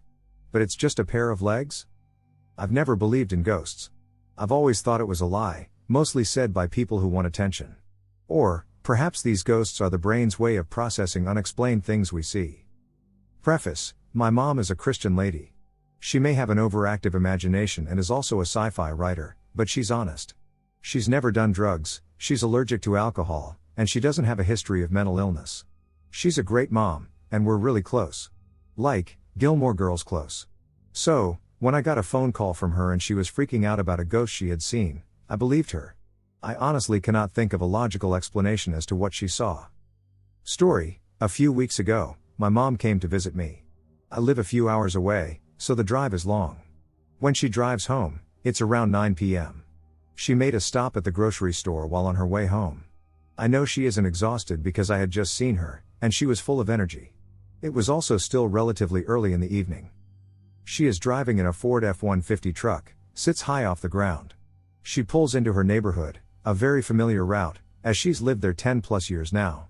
The neighborhood is fairly well lit, and her headlights are on. It's one of these country neighborhoods with a weird mixture of trailers and houses. So, she's in her truck on the road and a few yards away from home. Suddenly, in the distance she sees a pair of legs wearing brown pants running towards her out of someone's yard. She blinks a few times, trying to figure out what she's looking at. But as the legs come closer, she starts to freak out. All she can see is a pair of glowing, transparent legs running catty-corner from 1 yard, across the street, and then straight towards the truck. She says she can only see the pants part of the legs, and they almost seem like they are floating off the ground. She says the legs ran straight into the hood of the truck, and she sped off, got into her house, and proceeded to freak out. Aftermath: there is a neighborhood social page where my mom shared her bizarre story. The owner of the house that the legs seemed to come from said the past few years, since her mom died, weird things have been happening.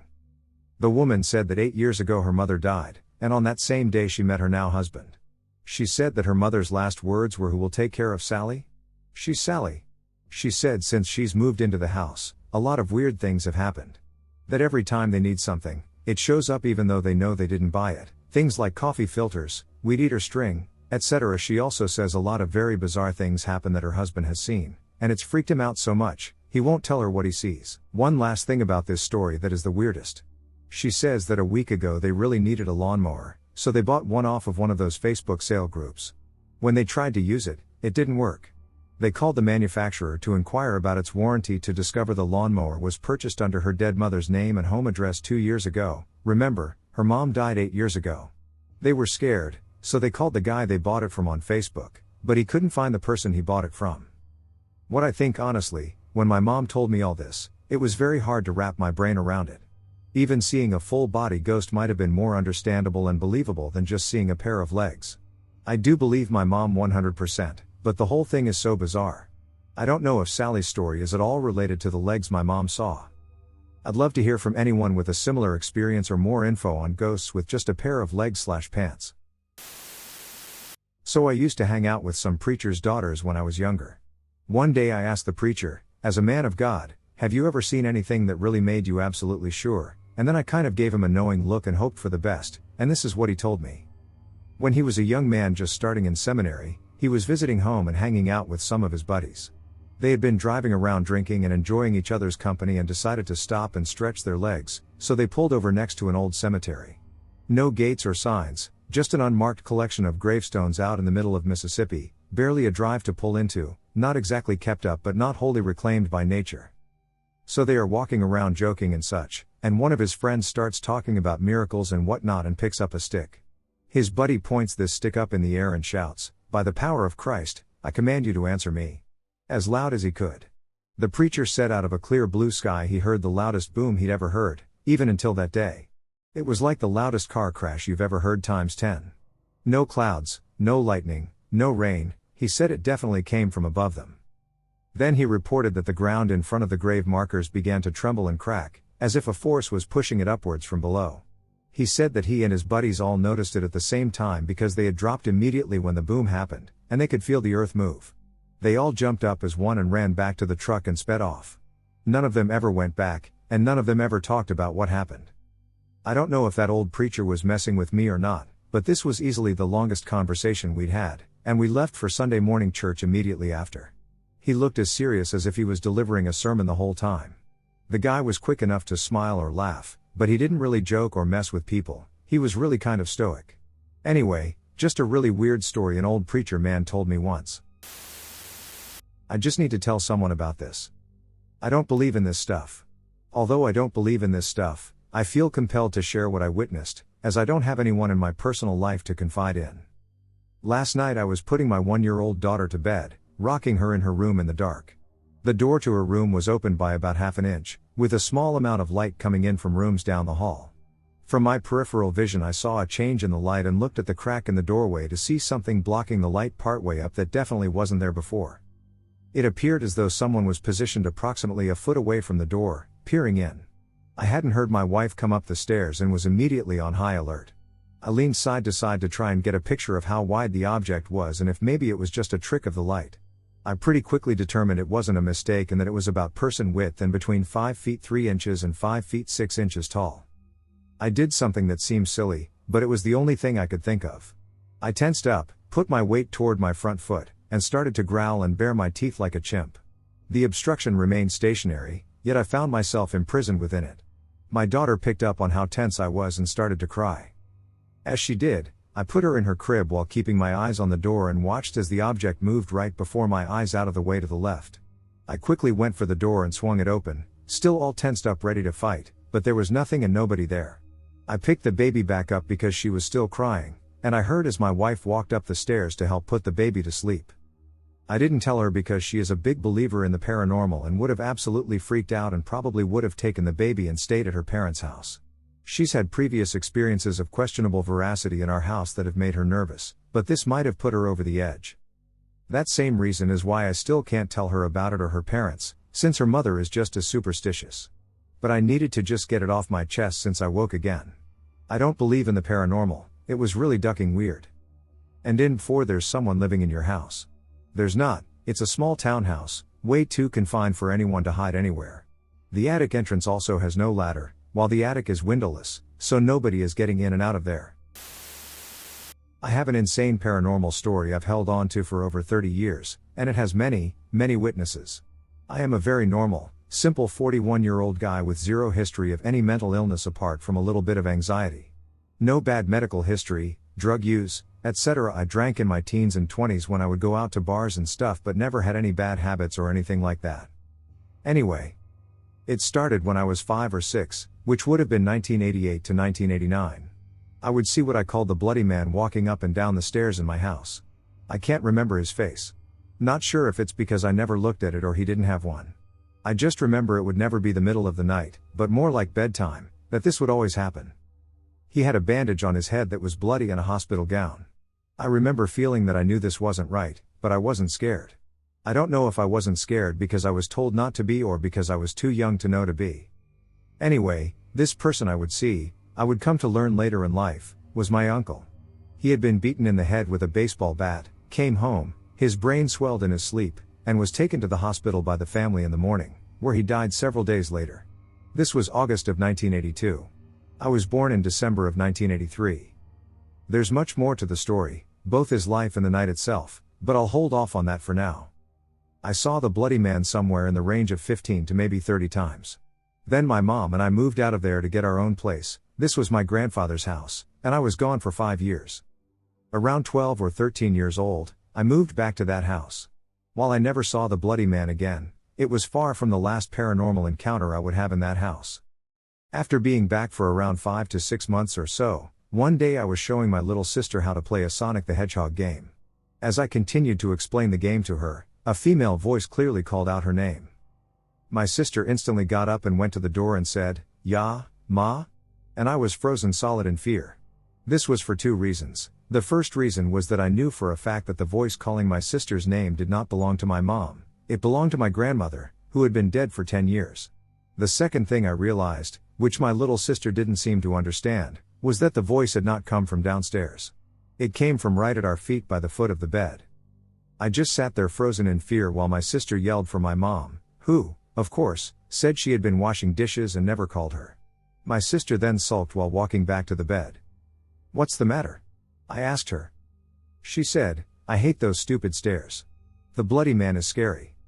So I started asking her who had told her about the bloody man, was it any of my friends, etc. She was in shock that I knew who the bloody man was and was crying for me to believe her that she really sees him and none of my friends had spilled the secret to her. She was about 5 at this time. Same age, I used to see him. The next part of this story involves all my friends. Every sleepover after hearing my grandmother's voice, my bedroom door started shaking. Thinking it might be my stepfather, we would open it because it was shaking, and no one would be standing there. Upon realizing this, the shaking would terrify us, so every sleepover for about a year the door would shake and these horrible claw-like scratching sounds would go down the door. My friends and I would fight to hide in the corner on the bed while it would happen.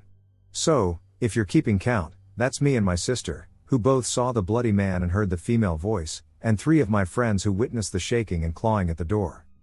5 people. But believe it or not, the last part of the story gets even crazier. We sold the house and moved a couple of cities over about a year later. One thing I forgot to mention is the reason I moved back at 12-13 is my grandfather had a bunch of mini strokes and was in a wheelchair, so my mom moved back in to take care of him. Well, after we moved away, I told my mom it surprised me that she sold her childhood house, and she talked about all the bad memories she had there that had replaced the good. And then she said, plus, Grampy started creeping me out towards the end. It turns out he had started telling her, "Your brother's still here. Every night, up and down those goddamn stairs. Up and down, up and down." He saw the bloody man too. His son. But that's not the craziest part. About 7 to 8 years after selling the house, the guy that bought it saw my uncle in a gym and beelined it towards him, demanding to know, what the hell is in that house? He, his wife, and 2 of his kids kept seeing my uncle around the house. I made it a point to walk by the house to try to catch someone coming out once I heard the gym story, and one day I caught the youngest son leaving. I introduced myself and asked him about what they saw, and he said he was too young at the time, but his mom, dad, and 2 brothers would always see my uncle behind them in mirrors in the house. They got rid of the mirrors, and it stopped, he said. I don't quite understand that part because mirrors had nothing to do with it for me, but still, that's 3 people in my family, 3 friends, and 4 people of a different family that essentially saw the same thing or heard it. I'd give anything to learn exactly what the heck went on in that house all those years. Anyways, that's my story. Apparently my brother-in-law's house suddenly became haunted 2 months ago. We live in a small older town in central Pennsylvania. My wife's brother, Jimmy, is an ill-tempered, upper-middle-class 40-ish-year-old alcoholic in poor health who lives with his long-term bipolar girlfriend, Anya, in a dilapidated house along the river in their legitimately brain-damaged Pomeranian. It wasn't that they had the money to improve their home, he just didn't have the drive. Additionally, Lizzie, Jimmy's estranged teenage daughter, recently moved in after her mother received a CPS call and her removal from the home. As of 2 months ago, Jimmy has begun reporting paranormal happenings in his home. He alleges it started when he went into the attic, something he rarely ever did, despite living in the home for 8-ish years, and noticed this random wooden post in the middle of the room with a metal loop on the side, like a door knocker. As he navigated through the attic, he came into contact with the post, which left him feeling uneasy. That first night, Jimmy and Anya were asleep when they began to hear something strange, like light, rapid footsteps scurrying up and down the attic stairs. There were no voices or any signs of movement elsewhere in the house. All they could hear was the sound of someone or something running. The next night, it escalated. They were lying in bed when the attic door suddenly swung open and slammed shut, hard. This time, there were no footsteps, only the sound of wood striking wood. By the third night, they decided to leave their bedroom door open. They wanted to be certain it wasn't Lizzie or even the dog sneaking around. But once again, they heard the pounding steps up and down the stairs. And this time, they saw the attic door swing open and slam shut. There were a few days of quiet after that. There was a sense of uneasy tranquility during that period. Then Anya woke in the middle of the night. Something felt wrong. She glanced toward the corner of the room and froze. A shadow was standing there, tall, motionless, and wearing what she described as a wide-brimmed hat. Now, these are Gen Xers. Despite the widespread use of the name Hatman online these days, it's likely they've never heard of it. But her description matched the figure perfectly. Panicked, she shook Jimmy awake, and he saw it too. He did what any half-drunk, angry guy might do when confronted with a shadow in his bedroom. He started yelling. The figure didn't react. The figure gradually diminished until it vanished. The sightings didn't stop. Over the following weeks, these events started happening once or twice a week. That's when Jimmy finally told the rest of the family, and that's how the story eventually got to me. His sister Haley, who calls herself a healer and is deep into New Age rituals and has a business doing that stuff, offered to sage the house. Jimmy's not the spiritual type. Jimmy has a reputation for mocking both Christians and crystal wavers, but even he had to admit something felt wrong. He agreed. Haley brought her son along. Jimmy led them to the attic to show them the post with the metal loop he touched when it all began and told them everything. That's when Haley noticed something in the corner. It was a piece of paper. Odd shape. The paper was both longer and narrower than the typical printer paper. On it, a letter written in elegant, deliberate handwriting, far too clean to have come from Jimmy or Anya. A hyper-realistic drawing of a tree, scattered with symbols across its branches and roots, occupied the center of the page. More text sat above and below it. According to Haley's son, who's the one I got all those details from, the letter was addressed to Jimmy directly. It claimed that he had wronged someone in the past and that they had cursed him. They didn't take the letter. Just left it lying there. Haley lit her sage and walked through the house, saying whatever she says in those moments, prayers, incantations. That night, things escalated. During the day, Anya walked into their bedroom to grab something, only to see the shadow figure again. This time it wasn't standing still. It was moving things around at the desk. She ran out. Lizzie began to hear growling and scratching noises coming from the bathroom. The dog was with her the whole time, curled up on the bed. But the sounds didn't stop. The dog itself began acting stranger than usual, whining at empty corners, staring into nothing, then bolting out of rooms with its tail between its legs. Even for a dog with brain damage, it was disturbing. Lizzie won't go anywhere near the attic door now. She never really did, but lately, she won't even pass it. One afternoon, Anya was alone in the house when she heard the back door open. Footsteps came upstairs. Lizzie's room erupted with laughter. She went to check, figuring she was home early. No one was there. Lizzie wasn't in the house at all. Then there was Jimmy. His health started to slide faster. One day, he told someone he couldn't feel his feet. Perhaps the alcohol was catching up with him. But the timing was difficult to ignore. He got in the car, mixed up the brake and the gas, and crashed through his shed. Sent the whole thing tumbling down the hill behind the house. My wife's theory is that Haley, who has really entered into conspiracy nuttery territory and started some sort of alternative and spiritual medicine business, is the one who wrote the note and cursed him. And her little ceremony was intended to make things worse on purpose. It's unclear why she would do this, but she's certainly been acting erratic over the past year or two. I don't believe in ghosts, but this made the hair on the back of my neck stand up. The day after Christmas, a house burglary claimed the life of my stepdaughter's biological father. He was rarely in her life, but she still loves him. My wife and I discussed how to break the news to her and decided we would sleep on it and wait until the next morning. Around 2:30 a.m. my stepdaughter starts screaming and runs into our bedroom crying, stating a man is standing in the corner of her room. Instantly a rush goes through my body, and the hairs on my neck literally stand up. I look at my wife and see she's thinking the same thing I am. So I pretend I'm not fazed at all to ease the tension and go investigate. Now I know I was probably just freaking myself out, but as I entered her bedroom, I found nothing. There were no shadows resembling a person and no stuffed animals in the corners. Of course I told my wife and stepdaughter that the curtains were just casting shadows. I think coincidence, my wife thinks supernatural. My uncle's true ghost story. Back in the late 1990s, my uncle, let's call him Kurt, moved into a house about an hour away from where I live now. I wasn't born yet when the incident happened, so I'm retelling the story as it was passed down to me by Kurt and other family members.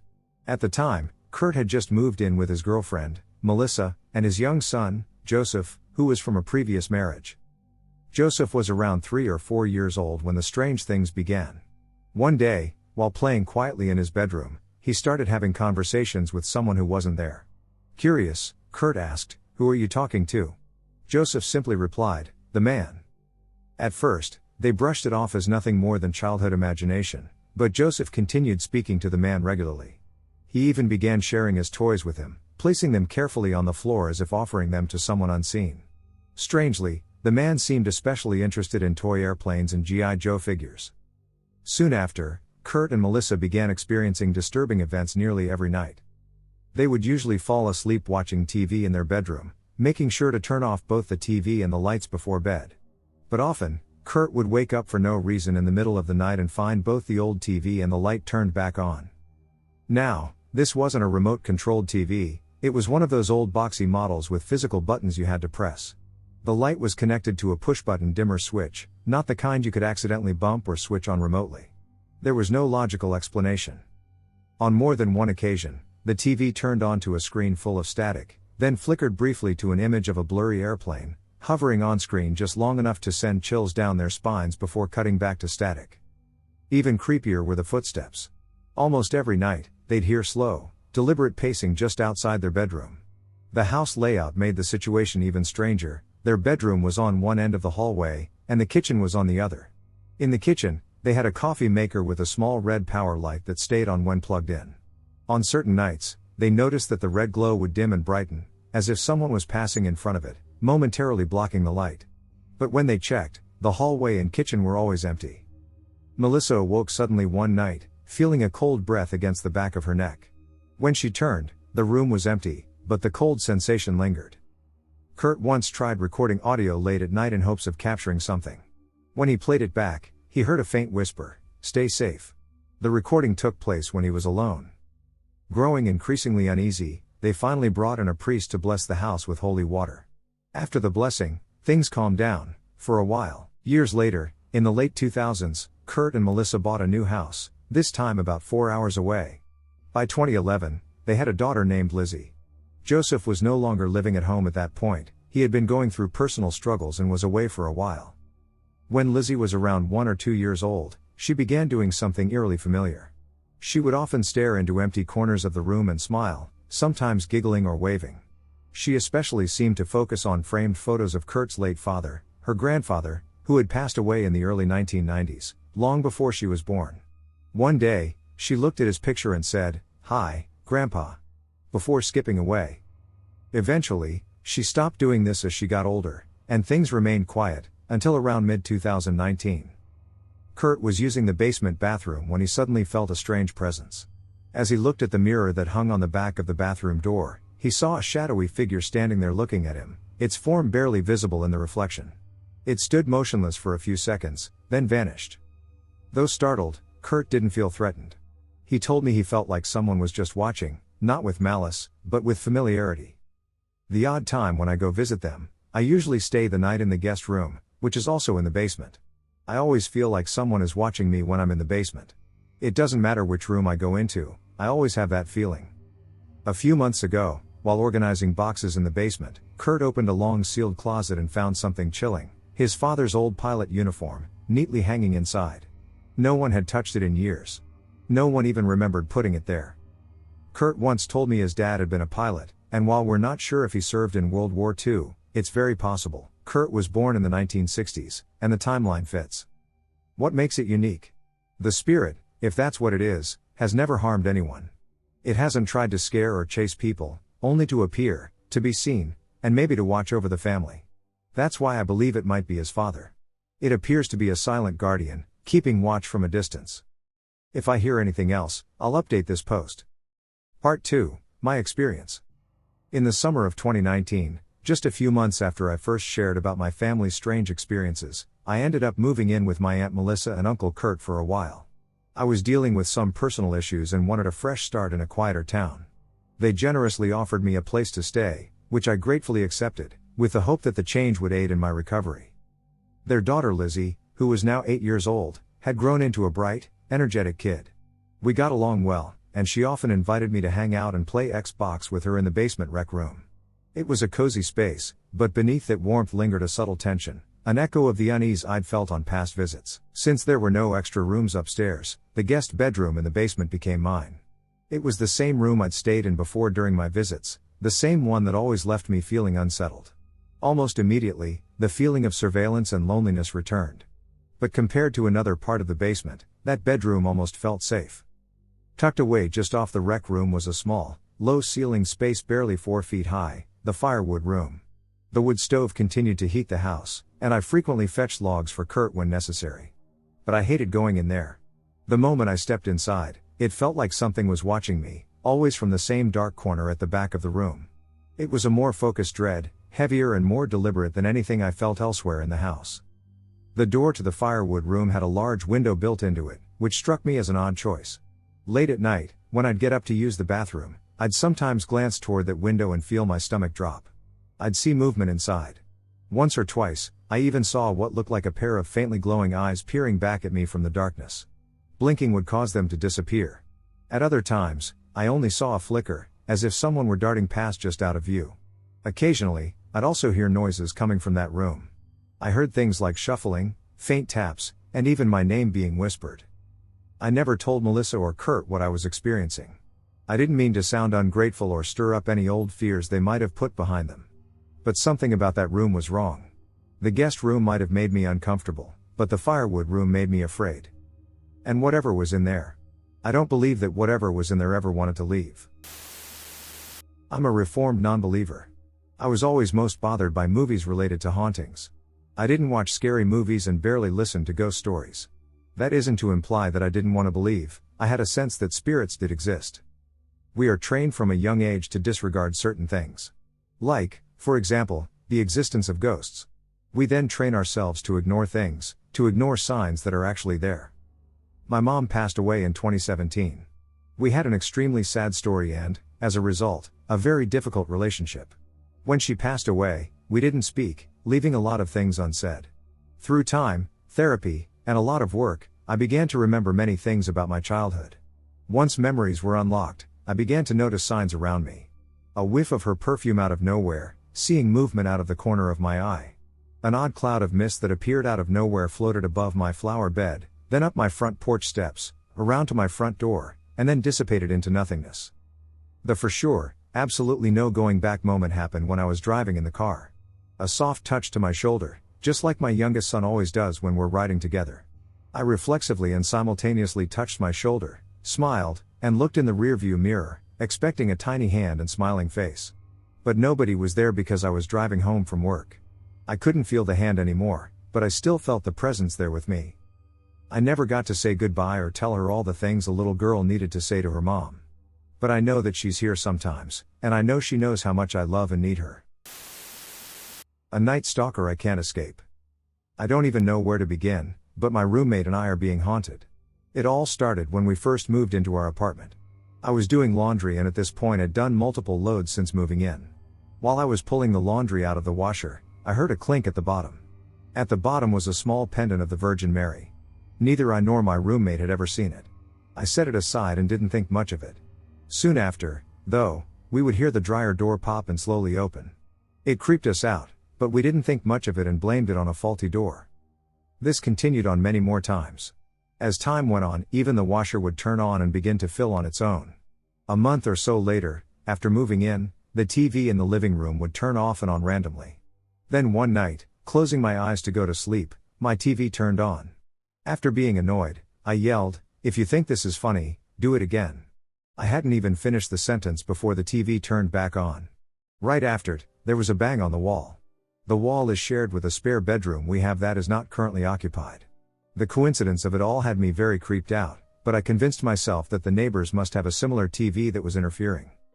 Though still very freaked my roommate and I decided to sleep in the living room. During the night I awoke to a figure standing in the corner of the room. I could see the outline of the person due to a nightlight behind it. I tried to speak to wake my roommate but couldn't due to fear.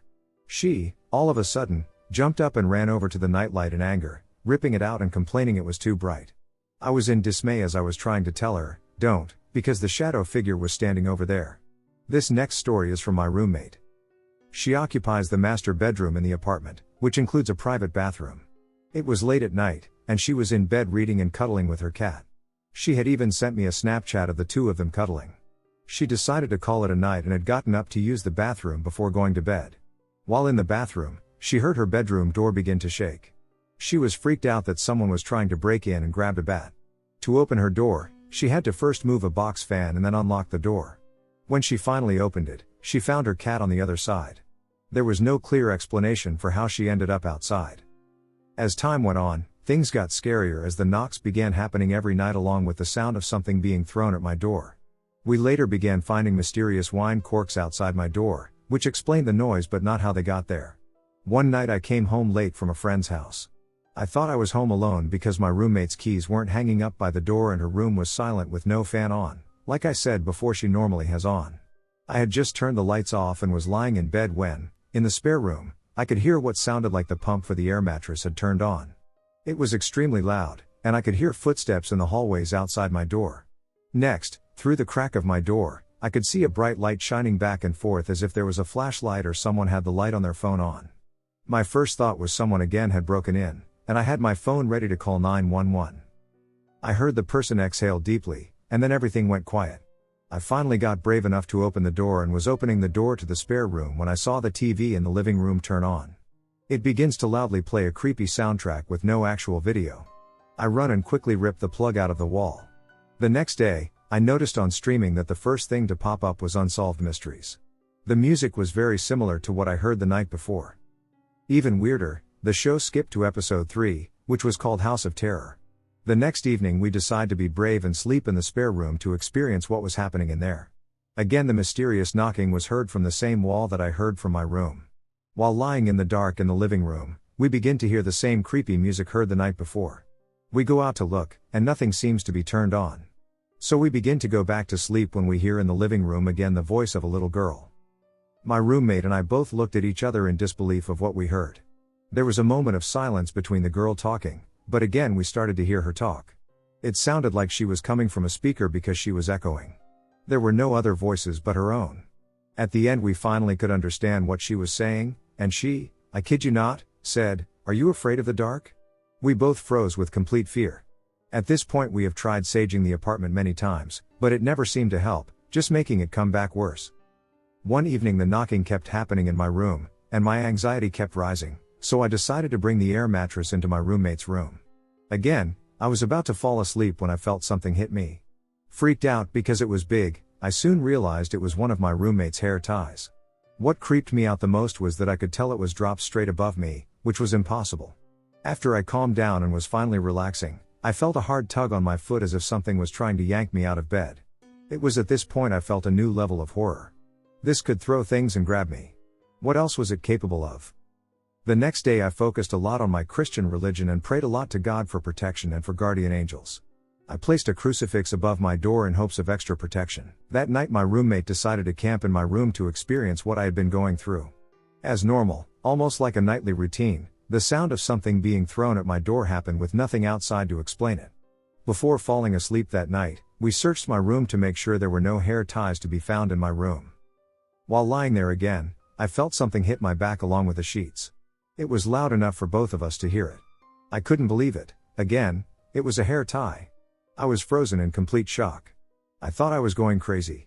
After settling down once again, I felt something wrap itself around my ankle with a cold grip. At this moment I felt like I was being targeted and was not going to be a part of whatever this thing had planned. The next day I went full force with saging and using Palo Santo to cleanse the place. I placed salt in every corner of the apartment. I used anointed oil from Jerusalem on every door, window, and mirror. I prayed like I never prayed before to get rid of this negative energy. Things were pretty quiet for a few days, and I held out hope that this was finally over. I found myself alone in my bed today. I all of a sudden felt a horrible burning pain on my back. It felt as if someone was putting out a cigarette on my back. I jumped up and ripped my shirt off, thinking a bug was biting me.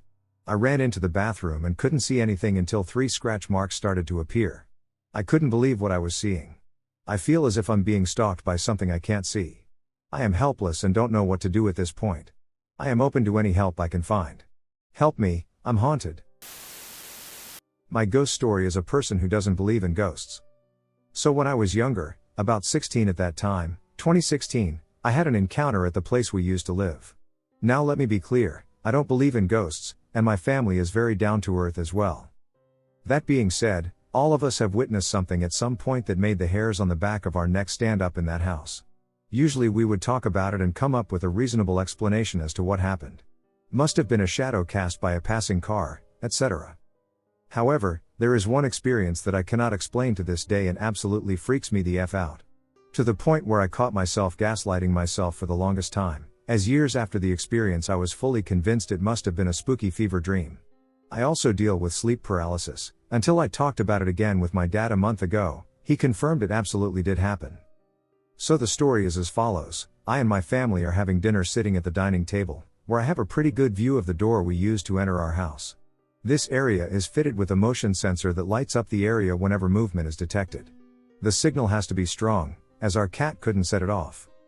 As we are eating, the lights go on, and there are 2 people standing in front of our door, waving at me as if to ask for some help. My family also responds to the lights coming on and looks outside. I wave back and hop out of my chair to go open the door for them to ask how I can help them. Here's the kicker. I open the door, there's nobody there. I walk outside to see where they went. Nope, nowhere to be seen. I walk back inside, and I say, huh? Did they just walk away? My entire family is looking at me, pale as all hell at this point, until my dad just goes, who TF are you talking about? Turns out none of them had seen anyone in front of the door. They were just creeped out about the motion sensor turning on the lights. To this day I have no clue who the people standing in front of our door are. But it still creeps me out. A skeptic's paranormal story, the Gray Man. Okay, this is a bit of a long one, but there are some things that get pretty weird, so stay with me. I was approximately 4 to 5 years old between 1999 and 2001. 01. My parents were looking to move house, and my grandmother suggested we move to the street she lived on. So we moved in a few houses down from her. I don't recall the move, but I remember the house's layout and some events there, my earliest memories. I have this vivid memory of being in bed and hearing this strange sound, almost like a faint high laugh, shortly followed by this horrible roaring sound, which gives me shivers to even think about now. A few seconds after that I could hear what sounded like whispering laughter. I distinctively remember there being 3 different sounds, all equally as terrifying. I tried to explain to my parents the morning after and tried to replicate the sound, but they gave me a look of confusion and brushed it off. However, I refused to step foot into that bedroom after that, so my dad ended up moving my bed into my parents' room. I'm not sure how long it was after that, but the next memory I have, I was lying on my front in my bed that was next to my parents' bed. I woke up for some strange reason late into the night, which I usually never did at that age. But I woke up and lifted my head and saw a shadow on the white headboard of my bed. It was a black silhouette, and it looked like it was almost wearing some kind of hat. Think about how Oogie Boogie's head from The Nightmare Before Christmas looks. It put its finger to its lips and shushed me. I actually remember hearing the shh sound too, and then it pointed to the wall that my bed was next to before walking off the headboard.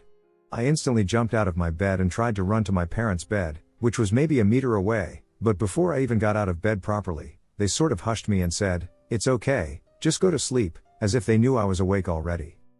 That scared me more than I remember anything scaring me. To this day, I still feel the fear I felt. Before I continue, I want to clarify, as I said in the title, I'm a skeptic, and I don't really believe in ghosts as an adult. Since I was a small child when all this happened, I've never really trusted my memory and always wondered if I was just seeing/hearing things with my overactive child imagination. Here's where it gets interesting. I was walking somewhere with my mom when I was about 16. I started telling her about that memory with the silhouette on the headboard, and she kind of gave me this strange look and then proceeded to say, "It's funny you say that, actually," and then proceeded to tell me some of the things that happened to her in that house. With her being an adult at the time, her memory of the events would be way more accurate than mine. She went on to tell me about the time when I was sleeping in their bed and my mom woke up with me crawling back up from the bottom of the bed to the top, and she saw the imprint of something in the blanket next to me, but there was nothing there actually making the imprint, and she shot up and grabbed me and didn't take her eyes off that spot for the rest of the night. When my dad woke the next morning, he asked what she was doing, and she told him what happened. She also told me that when they were in bed together, she felt something cold grabbing her feet. Panicking, she told my dad, and he said, "Just ignore it and go to sleep." The cold hand on her legs and feet persisted, and she kept telling my dad, like, "No, legitimately something cold is grabbing my legs." My dad told her to ignore it again. Around 5 minutes later my dad leapt out of bed in a panic, screaming, "Oh my God, something just grabbed my legs." In this house, there were 3 bedrooms. My room, my parents' room, and the back spare room, and for whatever reason I was terrified of the back room and didn't go in there the whole time we lived there. I don't remember being scared of it, but this is what my mom told me. There was one time when I was asleep and my mom carried me upstairs to put me in the spare room, as there was a bed in there. But as she walked through the doorway of the room, I instantly woke up and started trying to climb over my mom, screaming and crying. Since this is already long enough, instead of going into vivid detail, I'll simply list off some other weird things that happened. My dad's friend came over with his dog, and as soon as the dog was let off his lead, he bolted upstairs to the back room and started barking into the room. All of my parents' friends were scared of the house, and a few wouldn't go inside, even if my parents hadn't said anything about the weird stuff going on. A pair of scissors flew across the room and almost hit my mom while she was doing the dishes home alone.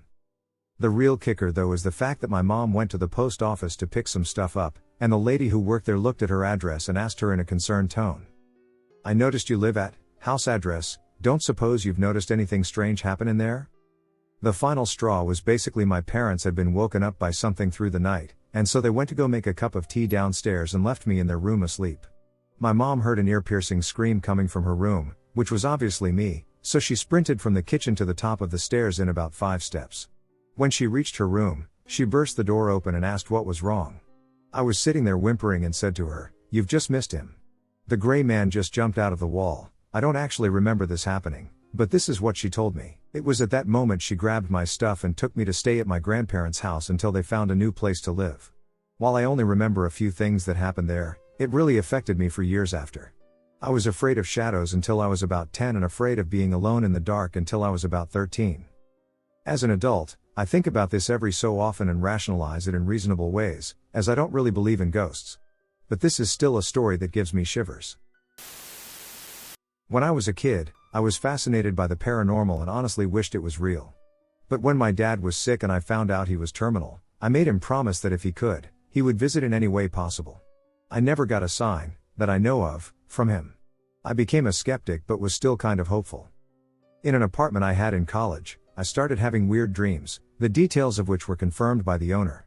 Then weird things would happen, lights would turn on and off a lot, devices would turn on and off, little things would go missing and then reappear days later somewhere else. After a while, I had 2 friends over separately. One was native and helped me cleanse with sage and stuff. The night after the second friend came over, I was feeling really off and trying to fall asleep on my couch. I turned towards the back and heard the loudest, most guttural roar, right behind me. I was too scared to move but somehow fell asleep later. I didn't hear it at the time, but when I woke up, every single light bulb in my apartment had burst. Tiny shards of glass were everywhere. My friend, who's a native, came over again. She went right to my washer and pulled out a piece of paper that was attached to the wall beside it. It had runes on it. The other friend that had been over was Nordic and had placed the paper for protection in the center of my apartment without me knowing. Anyway, my first friend got rid of it, and I never had another issue there. I asked her how she knew it was there. She said she had called on her ancestors to help cleanse and protect the apartment, and they were pissed this other friend had called on his as well. Maybe 5 years later, I started working midnight shifts at a group home. Every staff member and most of the residents claimed to have experienced unexplainable things. Some saw things moving from the basement window on their own. One took a picture that looked like a white, featureless 1-year-old walking among white, featureless trees. A coworker and I tried to record the basement using my phone. The phone always fell over and stopped recording shortly after being set up. However, I did manage to capture some interesting sounds. I'd get the sense of being watched a lot, but once during a thunderstorm I saw a reflection of a tall black figure and noticed a footstool move about 6 feet on its own. I haven't experienced anything since working at the group home. It's been 10 years. All in all, I guess I believe in something but still have a healthy level of skepticism. I have had many unusual experiences, and often others were with me. However, so far I have seen only 3 apparitions. The first one happened about 15 years ago. I was spending Thanksgiving at my friend's mother's condo. It was in Portsmouth, New Hampshire, within a glorious old house about 200 years old. It had been owned by a wealthy family that owned a granite quarry, and it was by far one of my favorite living spaces. It was divided into about 6 condos, and the entire basement was huge and used to be stables. The first time that I laid eyes on it, I had an instant feeling of familiarity, and that is something that happened to me only a few times. I spent the night in the guest room, which was a large turret and had about 5 long stained glass windows. I was not drunk, etc., when it happened. In fact, it was early morning, the day after Thanksgiving. The room would always flood with this intense light in the morning, due to the sunrise. I had stayed there before. I felt someone shake me and looked over at my friend Gretchen, and she was sitting next to me in the bed. She was wearing a blousy-looking white nightgown, and her very blonde hair was pulled up in a loose bun.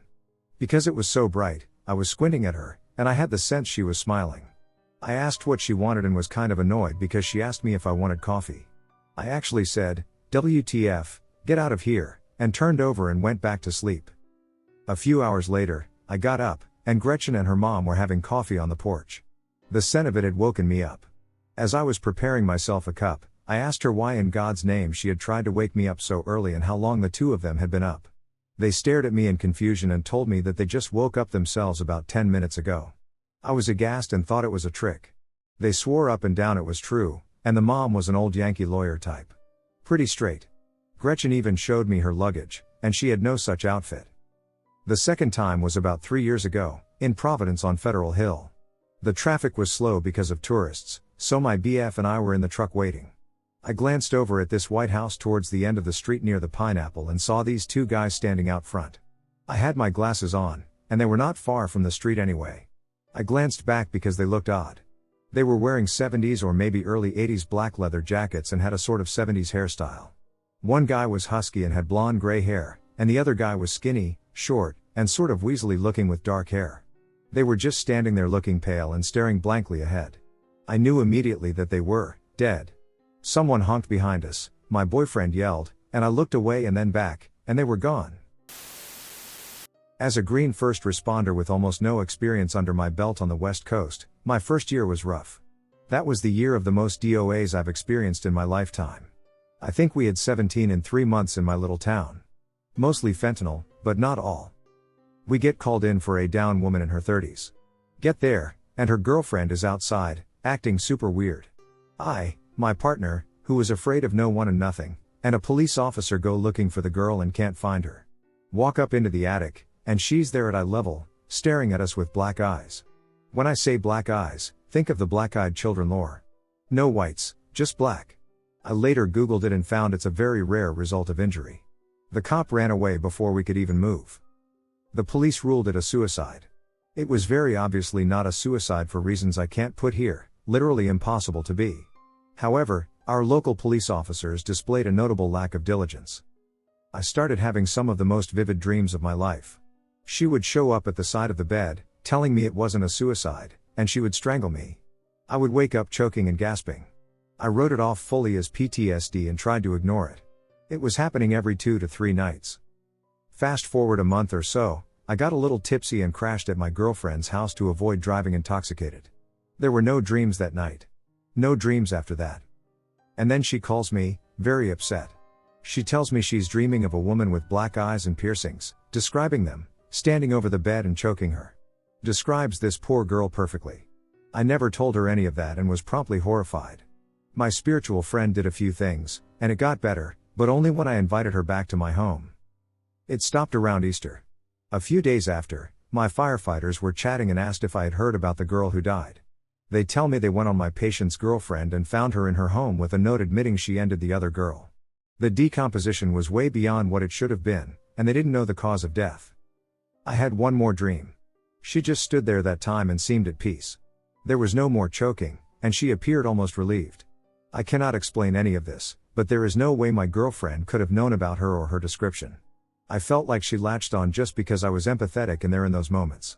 It's still really unsettling, and I feel uncomfortable talking about it, but it is very real. I still don't know why it happened, but I did start seeing more since then in my line of work.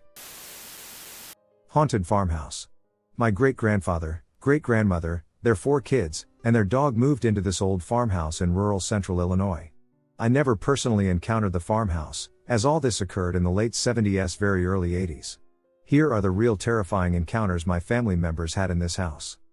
When they first moved in, a woman came up to them at the grocery store. She said their dog would die, their house was evil, and bad things would happen.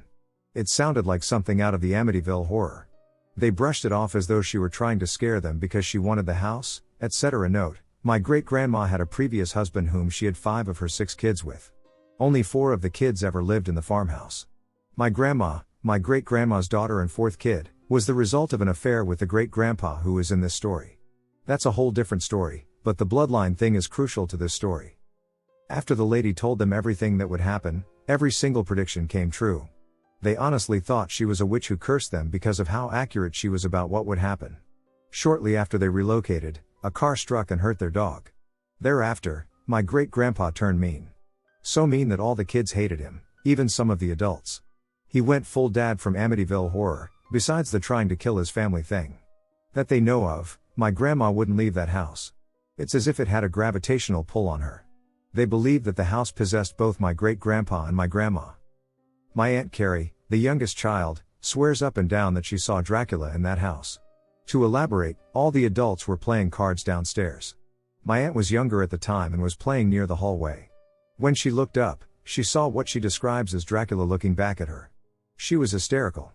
My great-grandpa actually had to slap her across the face just so she would calm down. No surprise, they didn't believe her.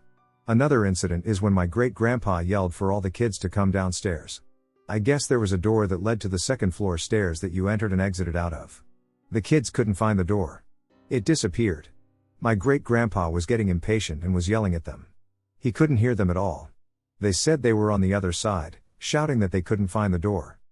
Something else similar to that happened to my great-grandmother's niece. She had gone upstairs and walked past where she thought the kids were playing. They were being loud, so she opened the door, stood at the door, and went to yell at them, but of course, no one was there. I know, how cliché. But when she went downstairs and described to my great-grandparents which room and door it was, they said, "There's no room there. It's a door that leads to the outside. It's also boarded up, so there's no way you could have opened it." So if she had actually opened that door and even tried to walk into the room, she would have fallen from the second story of the house. She was so freaked out that she left and never came back after that. She swore there was a room and door there. The house obviously liked to play with your mind. My uncle took a picture outside the house, posing with his hands. When he got them back from the developing place, they said they needed to show him something. In the proofs of the pictures, his posed hands were being held down by something. I wish I could find the pic to add to this. Now, here is where more bloodline comes in. My great-grandma's ex-husband, who is also the father of her child, married the daughter of her new husband, and together they had 2 children. So, it was a messed up family circle. Since they were all intertwined, my grandma's ex-husband/stepson-in-law and stepdaughter/her kid's stepmom/stepsister would stay with them sometimes. The first and last time they stayed in the farmhouse was when they were asleep on the second floor. Some family members were downstairs playing cards when they heard a bed squeaking violently. Now you know what they thought was happening, and they were a little disturbed. They tried to ignore it, but it was non-stop. One of the adults went to tell the ex-husband and his new wife to please quiet down. When they knocked and there was no answer, the adult reluctantly opened the door. The ex-husband and new wife were sound asleep and fully clothed. When the ex and new wife learned about what had happened the next morning, they decided to spend the remainder of their visit sleeping in their camper. There was also this reoccurring red spot that, no matter how much you scrubbed it, would always come back. I'm sure there are many more details, but these are the most frequently mentioned issues that I've heard. Unfortunately, The only person who could tell you anything she's experienced in that house was my grandma, who has since passed. Note, years later, they found out that my great-grandmother's oldest daughter's husband's uncle, try saying that 10 times fast, actually ended himself in the basement. He had done that years before they moved in. My family only stayed there because they were not financially stable enough to leave. After they finally moved out, a new family moved in. The new family stayed there for a week and then stayed in their RV for the rest of the time until they could find a new house. After that family moved, the farmhouse burned down. I'm not really sure if the house caught on fire or if it was burned down on purpose. I've driven past where it was located so many times. It's all cornfield now. The old grain silos that sat with it are still there, but that's it. I'll always wonder what happened to make the farmhouse so evil. A ghost story that has been passed around my village since the 1940s concerns Old Monastery Pool. There is a place near my village that I am too afraid to visit at night. They say Old Monastery Pool is haunted, and this is the story that proves it. Just after the Second World War and with rationing still firmly in place, trading any extra food you grew or caught was a near necessity. A youth in my tiny Nottinghamshire village known only as Young Charlie understood this well. Back in those days, young Charlie could often be found in the Burrell Arms, I actually live there now, trading the trout and eels he'd plucked from local streams for ration stamps. I suppose you know about Old Monastery Pool, one patron asked as he exchanged a few stamps for one of Charlie's slender trout. Charlie shook his head. Never heard of it, sir. Plenty of big fish in Old Monastery Pool, lad, the patron continued. Used to be the monks' carp pond. They reared 'em for food hundreds of years ago, it's up in Glover's Wood. Trees moved in once the monastery was gone, but the pond's still there. This piqued Charlie's interest. Really? Have you ever fished there? Me? Nah. You need Alsop's permission, otherwise, it's poaching, and he and I don't get on. Mr. Alsop was a local landowner, Charlie knew. But, whilst Mr. Alsop apparently had a grievance with this man, Charlie had never gotten on the wrong side of him. How come you know there's plenty of fish if you've never fished there? Must be, answered the patron, after a long swig of ale, else why'd Alsop have refused all the folk who have asked to fish it? He is keeping all the carp for himself. Miserable bugger. The next Sunday morning there was only one thing on young Charlie's mind. Church was the only place he ever saw Mr. Alsop, and so that was where he'd get his permission. Old Monastery Pool was full of ancient, monster carp, and Charlie was desperate to catch one. Mr. Alsop, Charlie asked, after the service, is it true that there's an old carp pond up in your woods? True enough, young man, Mr. Alsop answered as they walked up the narrow church path. It belonged to the old monastery before it was burned down. Why do you ask? I was wondering if I might have your permission to fish it, sir. I'd return any fish I caught, of course, unless you wanted me to bring them down to the manor. I don't think so, Mr. Alsop answered dismissively. Now, I'd best be off, lots to do. Charlie was devastated. Fishing was his life, but he'd never had the chance to land anything truly remarkable before. A monster carp would be his crowning achievement and would have the pub talking for years. The next Sunday Charlie beseeched Mr. Alsop again but got the same answer. So he tried again the following Sunday and was still refused. The Sunday after that, he offered to do odd jobs around the manor to pay for his fishing. The Sunday after that, he offered all the trout and eels he caught for a month. But, still, Mr. Alsop would not relent. Charlie tried and tried, Sunday after Sunday, never giving up. Eventually, he started calling in on Mr. Alsop at the manor itself. Lord, not you again, Mr. Alsop moaned when Charlie visited the manor for the third time in as many days. I'm just desperate to fish Old Monastery Pool, Charlie said, before Mr. Alsop had the chance to usher him away.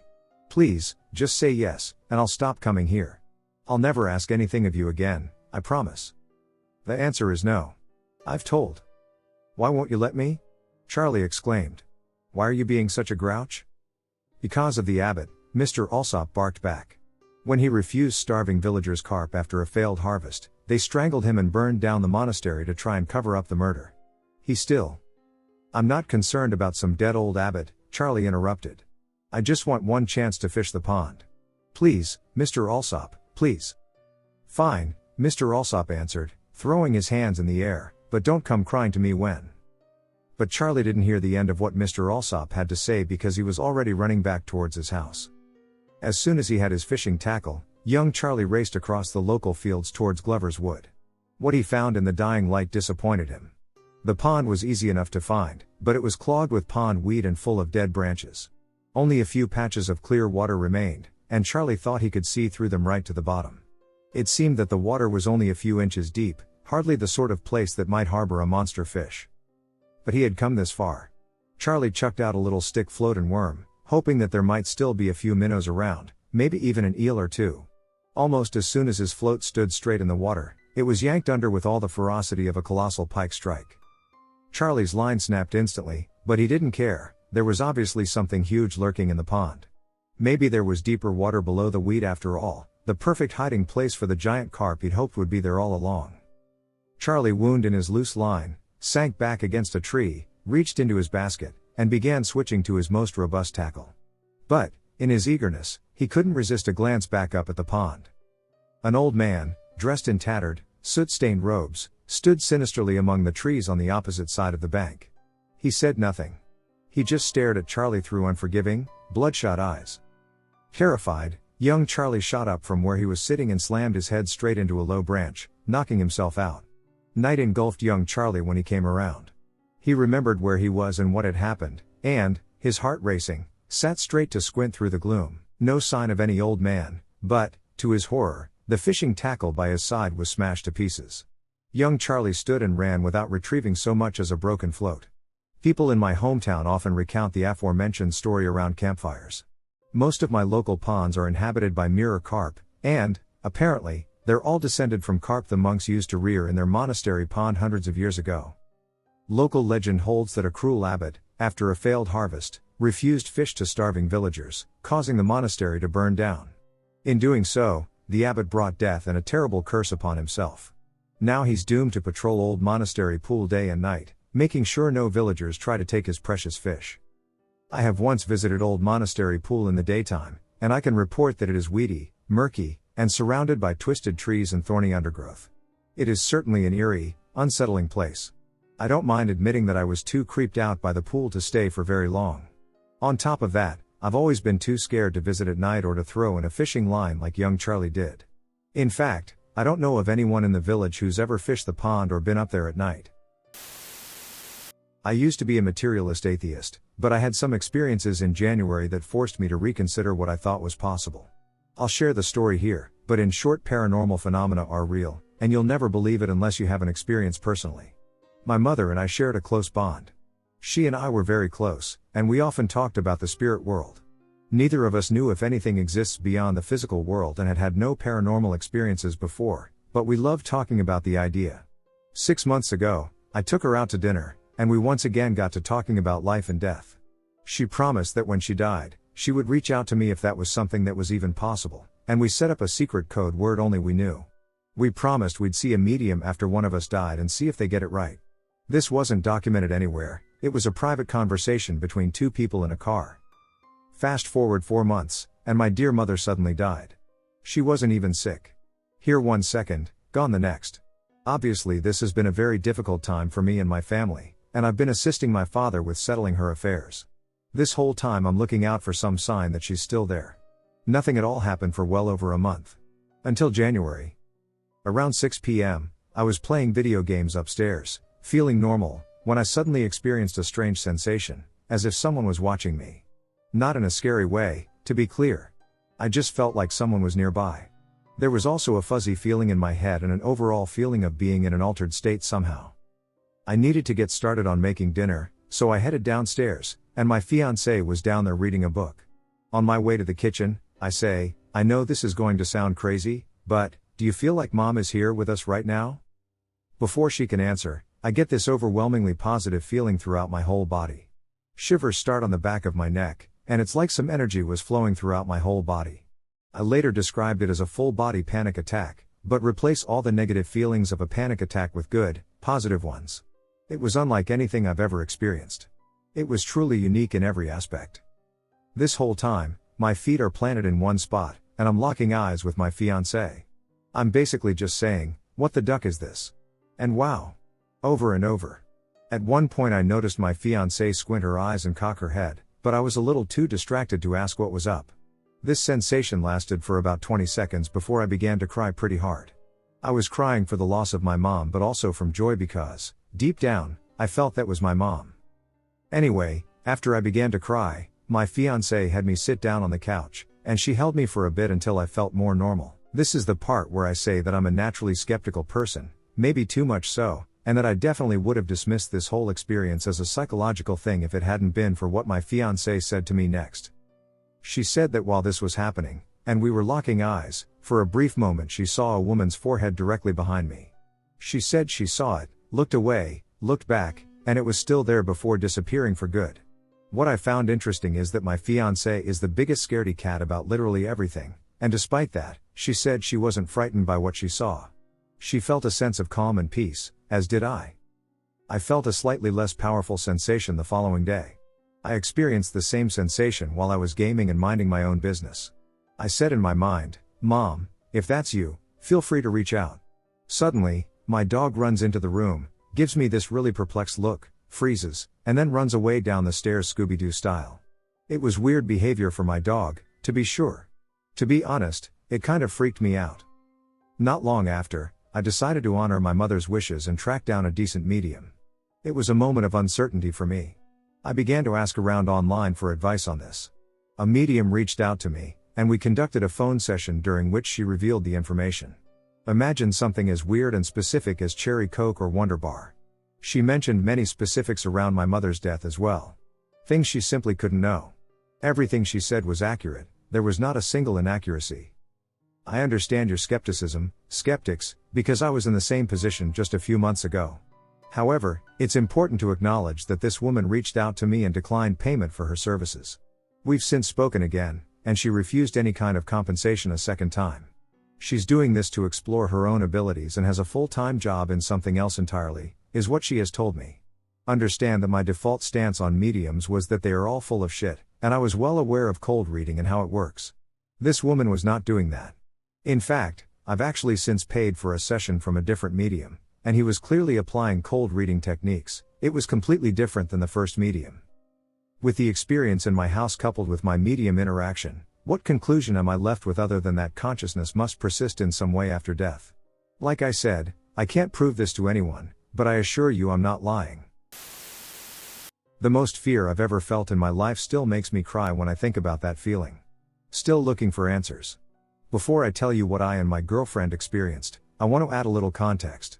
I have been through very scary and stressful events in my life beforehand, such as near-death experiences in a car wreck, and even after the event, my girlfriend almost died in childbirth, and that still didn't feel as disturbing as this encounter, even though it was the most stressful I've ever felt.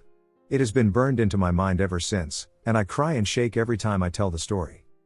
I and my girlfriend took a vacation in North Myrtle Beach, South Carolina 2022. I was 20, she was 23. We had rented these electric mountain bikes and rode everywhere on them. They were a blast. We explored so many places in the day. Mind you, the area isn't the safest and is known for trafficking. Regardless, we are young and think ourselves invincible, as you tend to do when you're really young and having fun. We had these bikes for days, and on our last day with them, we decided to go out that night. Surprisingly, even though it's only like 10 p.m., there is absolutely no one out. This is extremely rare for a busy summer night during peak vacation time at the beach. Everyone, once in a while a car might pass, and that's it. I mean, it felt like a ghost town, we couldn't believe it. It was the perfect time to explore where we couldn't reach during the day because of some 6-lane roads that completely block you during the day due to too many cars. As we're exploring, we also notice it's pitch black this night and awfully quiet. We crossed the highway and made it to the other side of either town, where there were shops and new residential areas being built along with old ones still standing. Plenty of alleys and cool roads to bike. We're exploring shops. We were going to visit the next day when they open, and we come across one in particular. It caught our eye because it was painted rainbow and very colorful. This shop is kind of by itself in a parking lot, like a strip mall. There were other buildings, but this one was at the end of them. There is absolutely no one else around, no one at all. I'm actually starting to cry in person right now as I relive this in my head. I'm a grown man with a child, and yet this shakes my world so much I cry without control. I and my girlfriend put our faces up to the glass and peer in to see what's inside. A big, huge glass window takes up almost the whole wall of the shop, and clear as day a woman on the other side says, "Hello." There's nobody in the shop. I and my girlfriend instantly got chills. We look around, see no one, look in the shop again, and listen for a second. Nothing. We both had a really bad feeling and left. As we ride, we're discussing it before we end up just forgetting about it and moving on. We ride down the road, not even 100 feet, and come across a golf field. Now this golf course was situated right off the road. We were on the far right end of it, like at the corner of it where an alley, dirt road, runs next to it and in between buildings that are next to it, not necessarily part of anything, just a cut through. We rode past it and got towards the parking lot of the golf course up ahead before we stopped and noticed one singular car in the parking lot. It was a blacked out Charger, and we stared at it for a while, getting a bad feeling. We turned around and decided not to ride into the parking lot. We decide to go down the alley I mentioned that runs adjacent to it so we can get a good look at the course. And see if it's something we want to ride on. The course was dark but also well lit in some areas, where street lamps lie on its winding cement trails for go-karts. We noticed this as we were riding down the gravel road. Now what happens next happens extremely fast, I mean, within 3 minutes, maybe a little more, and no words were said between me and her, but yet it felt like a long time. As we were riding, I noticed a street lamp on the closest one to us, yet on the course about 50 feet away over grass, and even though this street lamp is on, the darkest dark I've ever seen is under it. I mean darker than nighttime, I mean the absolute void. Yet that's impossible, I think to myself. The light's on right above it, again, I'm actually crying right now typing this. She and I both stop, she sees it too, and we look in front of us, and the darkness has now moved in front of our path, and the fear we felt was absolute dread. It was a fear so strong it made you sick, made every hair stand, made all your skin goosebump. Every fiber in my being was screaming, run for your life. What awaits you is worse than death. I have never and I know I'll never feel fear like that again. It was the max fear you can take. Like it surpassed any bad emotions you've ever felt and was pure dread. I and she turned around instantly, both crying, and biked away without looking back. We didn't even speak until we were far away. These bikes could do almost 30 miles per hour when pedaling and using the electric motor.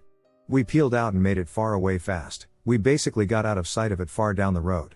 We didn't even talk about it, either one of us. We biked around for a bit, almost shook it off, and stayed quiet in shock as we both thought about it internally. It's like it was so profound we couldn't even register it. We actually continued to explore before going back to our hotel and didn't discuss what happened until we drove past the golf course the next day in our car. Even then, we both had little to say, and neither she nor I could figure out what it was. I wish I could explain better, and I wish so badly that every one of you here could have seen it with me, it was that profound. At first I researched the area and found nothing, no one dead, no old hospital or cemetery, nothing. Then I thought maybe it was some preconceived threat I didn't pick up on, but my mind did, like someone following us, and my brain and hers picked up the patterns of danger before we could and gave us all the emotions needed for fight or flight. Ultimately, we chose flight. But that doesn't explain the darkness that appears before us, the dark that was darker than the void blocking our path, and the feeling of something by that street lamp watching us as we pulled down the road before that darkness jumped out. Again, it happened fast, and I'm glad it did because I'm absolutely sure that if she and I had ignored the impossible feelings to ignore and if we had continued on that path through that darkness, we would have died horrible deaths. And yet I wonder often what was down that little road. I mean, I could see the other side, it was just another road, but the feeling of curiosity only increased after the feeling of danger subsided. When we drove past the next day, that vibe was gone, and it seemed very normal during the busy, populated day. If you guys have any idea what we came across, please speak your mind. This has been bothering me for years, and ever since, I've seen more and more ghosts and weird things in my own home. Since it made me more sensitive to the paranormal and gave me a sort of PTSD, when I think about it, I get extremely nervous and cry. I'm a grown 22-year-old man with a child with that same girlfriend. I've had guns pointed in my face, I've been in fights.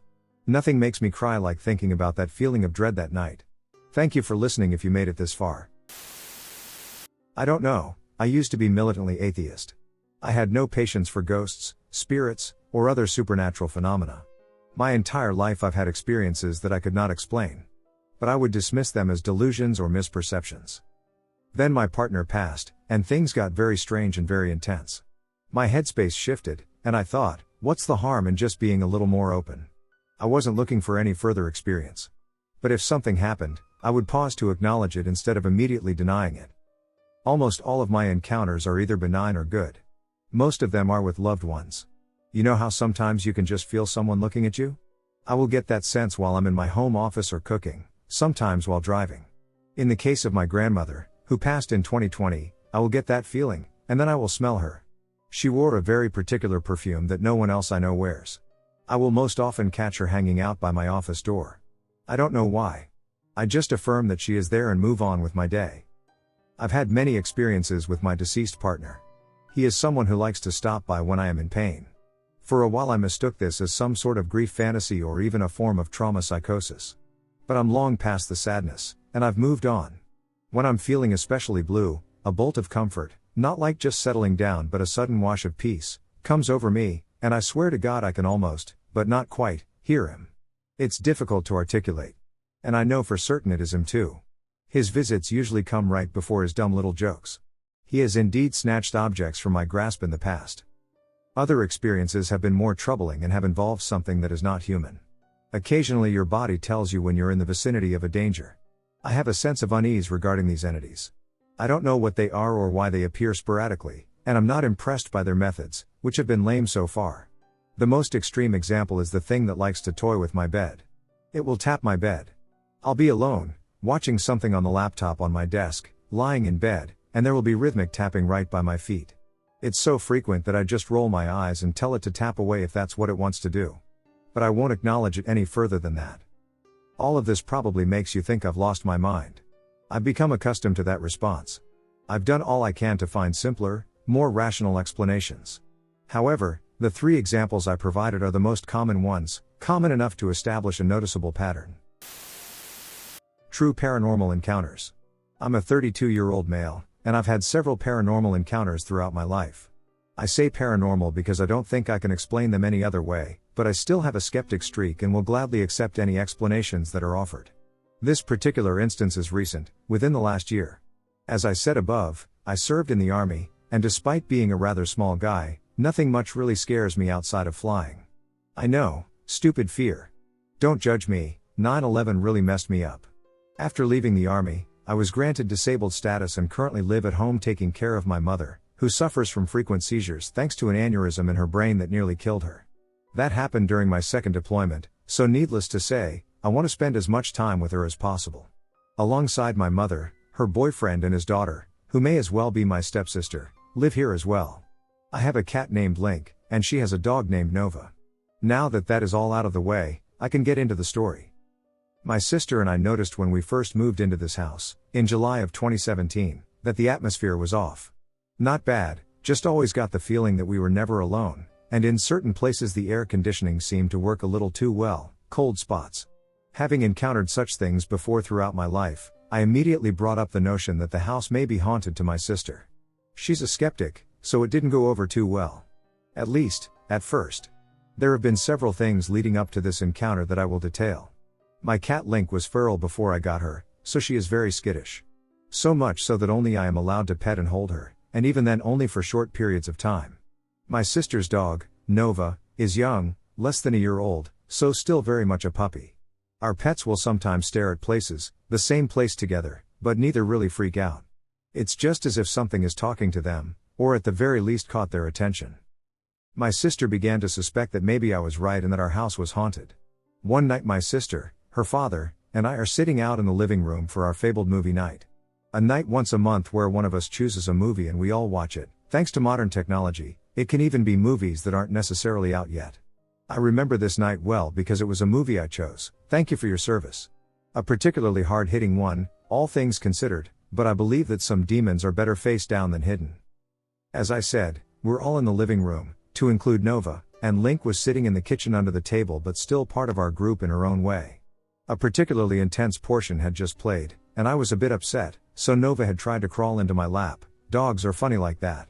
But I didn't want any attention, so I calmly pushed her down and told her I didn't want to love on her or play. Almost on cue, Nova's bone comes flying up the hallway as if someone had thrown it. And I mean, threw. It hit the ground with enough force that it bounced and flew several more feet before hitting the front door with a sharp knock and then falling to a standstill. The way our house is set up is down this specific hallway there is only my room, my sister's room, and our shared bathroom. With all of us in the living room, there was no way any of us could have thrown the bone. We were all in the living room, and my mother was in her room at the complete opposite end of the house. My mother's boyfriend leapt up and asked what the hell happened and if we had seen that. Of course, this was the proof I needed, and I implored them to listen to me, that the house was haunted. Now, Whatever is here doesn't seem bad at all. In fact, I would wager that it's just trying to cohabitate, if anything. Hell, it even seems to like dogs. My mom's boyfriend asked if we should get the house blessed, but my sister and I both declined, believing that it was hers first. If anything, we're the ones just passing through. Besides, it hadn't done anything bad. Fast forward a couple of months later, and I am sitting in my room at my computer, much like I am now, with Link on my lap. She's purring, and I'm rubbing her cheeks, but I know she just wants some wet food, as I give it to her fairly regularly, and usually after she lets me love on her for an extended period of time. Hey, I know the way to a lady's heart. In this specific instance, however, I told Link that she would have to wait a little bit, as she had just had some wet food only a few hours prior. As if on cue, her wet food, which I keep on the corner of my desk in a cubbyhole, flies off my desk. But the way that it is set up is that it had to move out of the cubby and then sideways to the floor, as if telling me to stop being a jerk to my cat. Needless to say, Link got her wet food, and I apologized. Now, the actual instance I am writing about. A lot leading up to it, I know. I'm a night owl, so I usually sleep the morning away and into the afternoon, but I stay up all night in case anything happens and my mom needs me. During the day, I tag off with my sister. This particular night, 2 weeks ago on my birthday, the 12th, I was playing Overwatch with an old army buddy, just shooting the shit and generally having fun. I have headphones, but I wear them around my neck and just use the mic that way, because again, my mother might need me for something, so I need to be able to hear. I hear pots clinking from the kitchen, and my immediate thought is that Link was messing with the pots and pans, as she has figured out how to open cabinets, and she likes to poke around and just do general cat things. But then I remembered two things: the pots and pans are in a cupboard high above the floor, so Link couldn't physically reach them. It was impossible. The second was that Link was asleep on my bed, curled up on my spare pillow, which she usually claims for her own. Figuring my sister was up, and not wanting her to wake my mom, I told my friend to leave the queue for a game and that I would be right back. I exited my room and was immediately put on alert because the light in the kitchen was off. I quickly stepped back into my room and grabbed an old bayonet I had picked up at a surplus store. Given my mental health condition, I just don't feel safe owning a gun, so I chose a knife instead. I mean, you've never really heard of someone accidentally stabbing someone else, right? I crept to the kitchen as quiet as I could, and rounding the doorway to it, I saw that the cabinets were indeed open, but there was nothing there. Nobody. I shut the cabinet and quickly go back to my room. As I said, not a whole lot scares me, but you can't fight ghosts with a knife. As soon as I pushed my door shut, not all the way, just cracked so I could still hear, I heard the pots and pans again. This time, I throw my door open and march down the hallway, stopping dead in my tracks as I turn the corner into the kitchen again. I arrived in time to see one of the cabinets physically open by itself, this one where our canned foods are kept. I turn on the lights, though I'm not sure if this was because I was curious or if I thought I would feel safer. The sounds stop, and I quickly shut the cabinets before speaking softly to whatever may be listening. Look, I don't really care if you want to use stuff, but my mother is trying to sleep. At least keep it down and put back anything you use, I told it. As I said earlier, I feel as if we are on its turf, and making a big deal may anger it. I don't know if this was the right call, but I would rather try to live with it than do battle with it. Anyway, that's it for now, and as I said, if you have any explanations, I'm open to them, but I cannot logically come to one without it being something paranormal. Thanks for taking the time to listen. Paranormal phenomena are real, regardless of what you think. The paranormal phenomenon is an undeniable reality, although most people prefer to ignore it in favor of superficial distractions, such as the fleeting gossip of social media. What drives this attitude? Often, it stems from an unconscious fear of confronting something that transcends human understanding. In others, it is simply a reflection of a lack of interest in more profound issues, as if existence were reduced to a mechanical cycle of trivial stimuli. As a result, many become mere spectators of their lives, wandering without reflection, like automatons devoid of philosophical inquiry. The truth is that humanity and science have long acknowledged the presence of phenomena that challenge conventional logic. However, this perception should not be limited to simplistic ideas of ghosts or spirits, as the concept of the paranormal can encompass much more complex and subtle manifestations. Countless reports throughout history, often witnessed by multiple people simultaneously, suggest that there is something beyond what we can explain with current scientific models. Could you please clarify what exactly constitutes these phenomena? We do not yet know. However, we can be certain that these phenomena exist beyond our current understanding. Perhaps all these events are distinct manifestations of a single underlying force, something that expresses itself in various fragmented ways before our eyes. Or perhaps they are echoes of a parallel reality, a dimension that occasionally interacts with ours, leaving fleeting traces of its presence. Whatever the origin of these mysteries, refusing to explore them will not make them any less real. On the contrary, denial only perpetuates ignorance. The true evolution of knowledge requires the courage to question and the willingness to see beyond what is familiar to us. After all, if there is something beyond our perception, wouldn't it be the key to a deeper understanding of existence? I had no faith in ghosts or haunted houses until this incident occurred. So back in 2015 I had a wake to go to. I would be gone most of the day, so I had to take my dog out. Everyone on my block is super friendly. I wave to everyone and ask how their day is going. Well, this newlywed couple moved in across the street, not directly across, but across and 3 houses south of mine. The husband was 26 to 27, but the dude never waved. So I am walking my dog, and he's cutting the grass. I say, screw it, and wave hello. It was like I was a ghost. It always seemed bitter. After the wake I come home, and my neighbor tells me, holy SHT, I have never seen so many cop cars/ambulances and those white vans at the house of the newlyweds. Well, it was about 9 p.m., and those white Sprinter vans were still there. So I go walk my dog in that direction because I am nosy, and they are identical Sprinter vans. I've never seen them before. Also, the lawn mower is still in the middle of the lawn. Usually the couple parked their cars in the driveway because his garage was dedicated to those motocross motorcycles. He had 3 to 4 of them in there. Again, I never saw 2 identical Sprinter vans with only windows on the doors and back doors. Nothing is out of the usual. Both their cars are parked in front of the garage. About 2 to 3 weeks later I see 2 big trucks, and they are loading the motorcycles on them, and I can see an older woman crying and shouting back at the wife, and I believe the wife's mother was there because she was shouting back. It just looked like a miserable scene, so I kept walking. Well, a few days after this, a different neighbor tells me, "Did you hear what happened?" I said no, I just heard about all the cop cars/ambulances/etc. Well, it turns out the dude just stopped mowing the grass, went inside, and blew his head off with, I imagine, a shotgun. The 2 Sprinter vans were cleanup crews. As we are talking, our other neighbor joins the conversation. He lives directly next door to the suicide house. It turns out they fought like cats and dogs. He said he could always hear them screaming, and the kid was an airline mechanic, so he made good money, but he just blew his head off. So that's when I thought, oh, I bet the people who came for his motorcycles were his family and were taking all his personal stuff, and I was right. The wife still lived there for about 7 to 8 months before selling the house. It takes about 2 to 3 months to sell, and we have new neighbors. I don't think anything of it, and I am talking to the person who lives next door to the suicide house, and he's an older guy, a straight shooter. He asks me if I believe in ghosts. I said no. Why? Well, the new neighbor asked him if something bad happened there, and he told them yes, a suicide. Then the new neighbor explains to the neighbor I am friends with that water faucets get turned on, there is non-stop banging of kitchen cabinets, and he comes home from work and hangs his keys right at the door, and they are missing. His wife is scared to be there, and apparently the realtor doesn't have to disclose murders/suicides unless the client asks. Well, they lasted 9 months or so, and it was up for sale. I don't want to drag the story on further, but the suicide happened 9 years ago, and in those 9 years that house has had 7 people living there, soon to be 8. The house has a sold sign on it now. I saw that neighbor again who lives directly next door to the suicide house, and I asked him, out of those 7 people who live there, how many asked if something had happened at that house? He told me 3 out of the 7 asked him if something strange happened, the other 4 kept to themselves.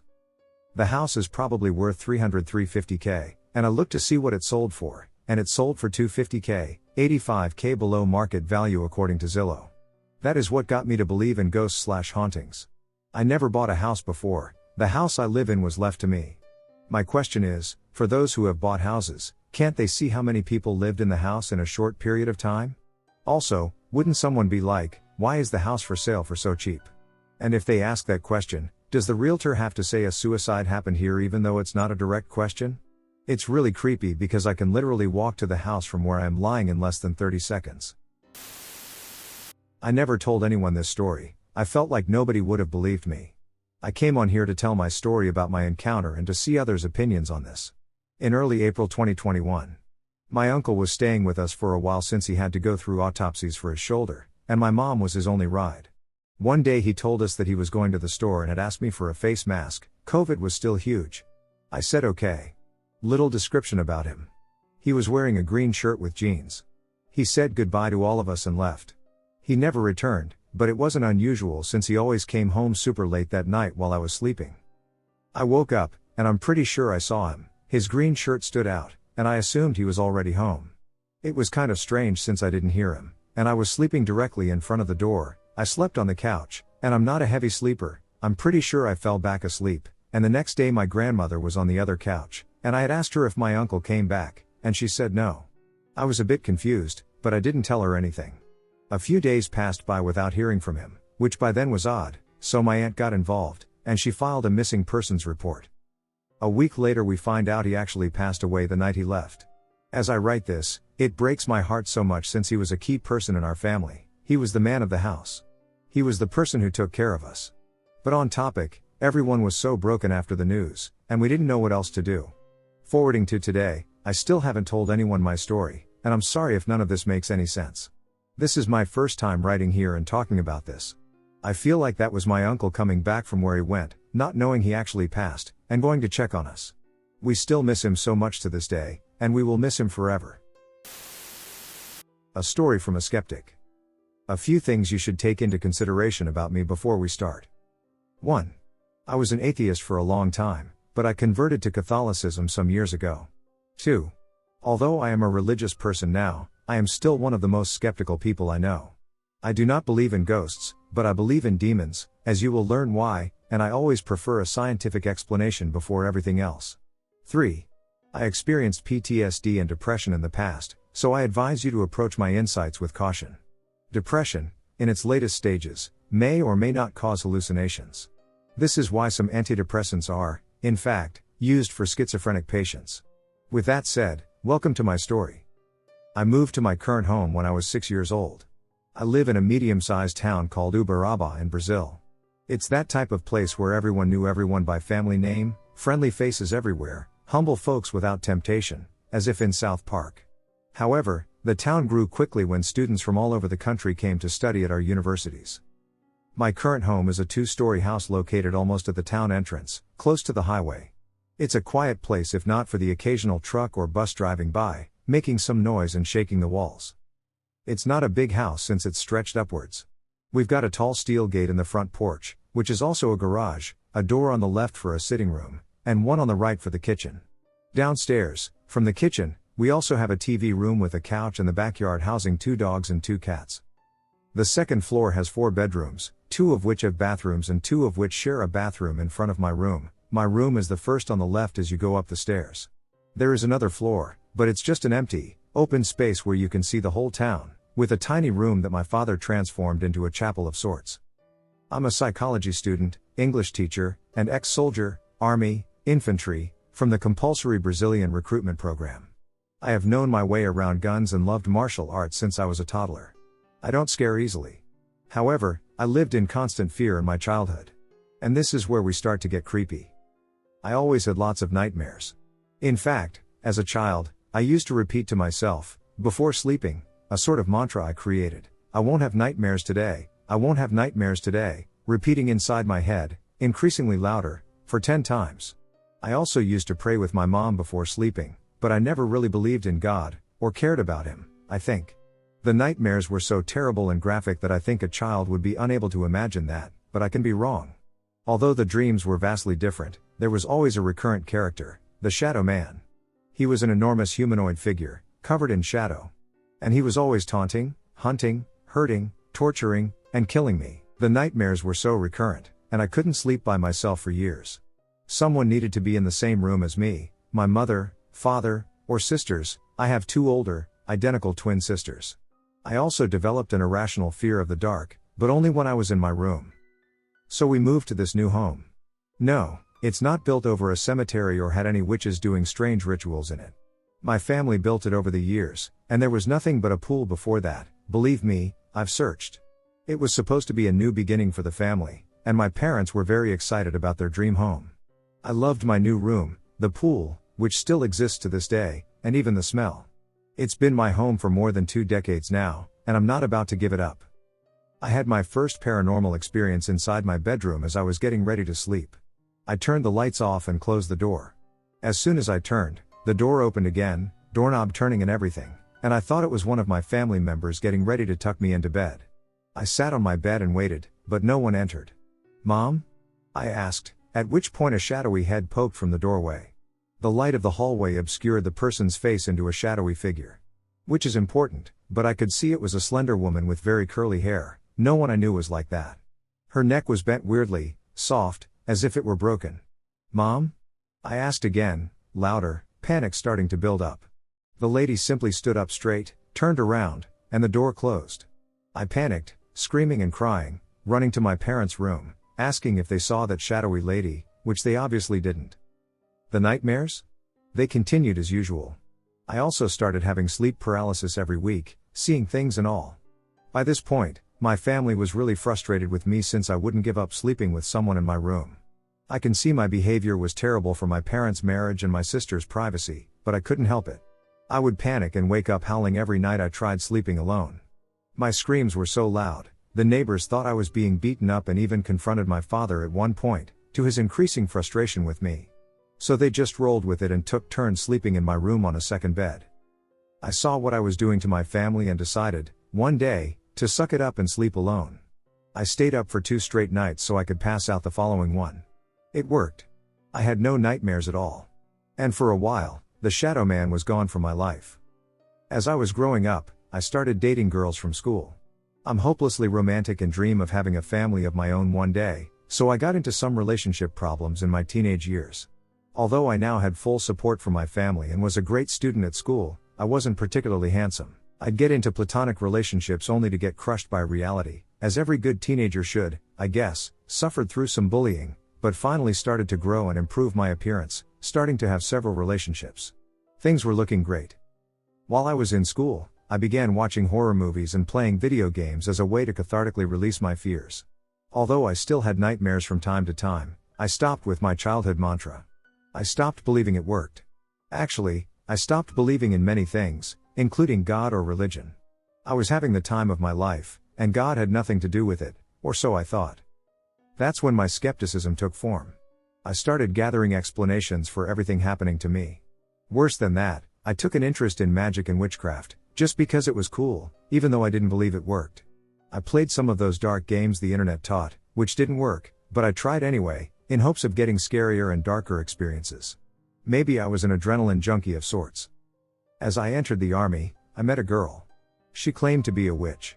She was beautiful, smart, and edgy, just like me, so we fell in love. She was also deeply disturbed with depression and lack of self-esteem, so she was overly jealous. Dangerously so. One day, she called me in the middle of the night, threatening to kill herself because she dreamt of me cheating on her. She actually managed to break a mirror and cut her wrists, so I had to take my car and drive like crazy to her house, wake her family up, and take her to the hospital. She even managed to stab me in my leg that day. Our relationship was one built in fear. Suddenly I was afraid of her every move, and when I tried breaking up, she would threaten to hurt herself again. I was her hostage for a year or so. She even started to give me nightmares again and talked about the things I saw in my dreams, even though I never told her about it. Like an evil cartoon cliché witch, she would laugh maniacally and taunt me, just like the shadow man did. One day I had enough and ended the relationship, but not before she cursed me.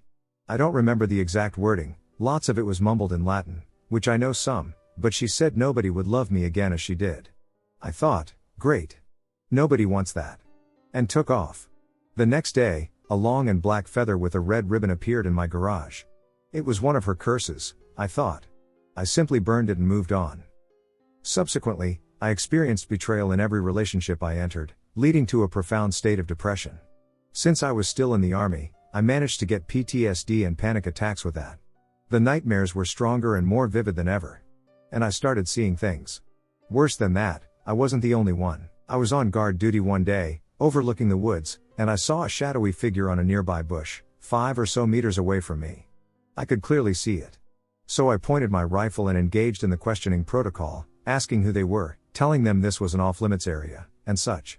One of my companions saw me and gave me backup. He could also clearly see the figure. It was an unusually tall and strong man, but in the shadow of a tree.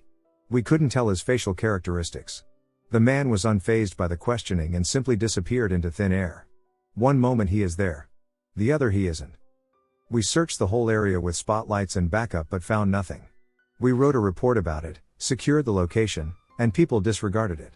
My sergeant said we got spooked by shadows and commended our actions of going through a search anyway. But me and my friend knew that wasn't the whole story. After a while, I got out of the army, started my university, and got a job as a teacher. My depression only got worse along with my nightmares, and I started seeing things while I was wide awake. I thought I was going mad. I went to a psychiatrist and started taking meds, but nothing worked. I heard voices calling my name when I was alone and knocking on the walls and doors. My bed would shake violently when I was trying to sleep, and I would often be thrown to the ground. I would wake up with bruises and gashes in impossible to reach places. Finally, I started to contemplate taking my own life. I was lying in bed one day, face down. It was a warm afternoon, and the sun was very bright. My room faces the west, so I get a lot of sun until the evening. As I was lying there, I just gave up. If there's a God, please, just take me. It's either that, or I'll do it myself, I thought. With my eyes closed, I had a feeling I was falling into a big black hole. I could clearly see it even with my eyes closed. Then I heard a voice, I won. You are mine now. Does that tickle? An intense and animalistic voice, seemingly possessed, echoed behind me. Suddenly I felt nails, or claws, from a massive hand digging into my back. The pain was immense, as if 5 knives were cutting through my skin. I didn't really care. I thought that was how I died. However, another voice, feminine and gentle, cut through this vivid dream. It came from behind the thing on my back, simply calling my name. I woke up and turned back to this voice. There, on a glass stand I used to have, a little statue of Our Lady of Grace stood, defiantly. I laughed, thinking I just had a religious experience. But I didn't believe it until I felt the blood coming down from my back. I had 5 deep scratch marks, bleeding profusely. After this day, I slowly converted to the Catholic Church. I studied the faith, and other faiths, in the past only to keep my skepticism intact. At that moment, however, I couldn't deny the things I went through. The nightmares got worse for the whole family. Now everyone had dreams with the shadow figures.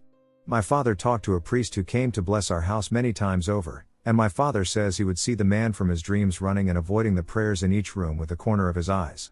For many years I kept studying and even thought about becoming a priest. But my dream of having a family never went out. My last experience with it was when I broke up with my ex-girlfriend. Again I was devastated and started to be depressed.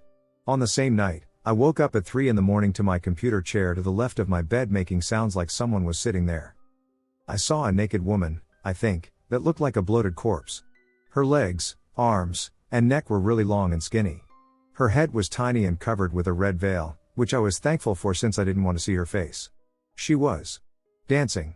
It was a taunting dance, which I understood as if she was taunting me for having broken up with my ex and being depressed. I looked at the foot of my bed, and there he was, the shadow man. He stood there, facing the woman. At this point, I was too angry to be scared. I tried sitting up, but I couldn't move my body.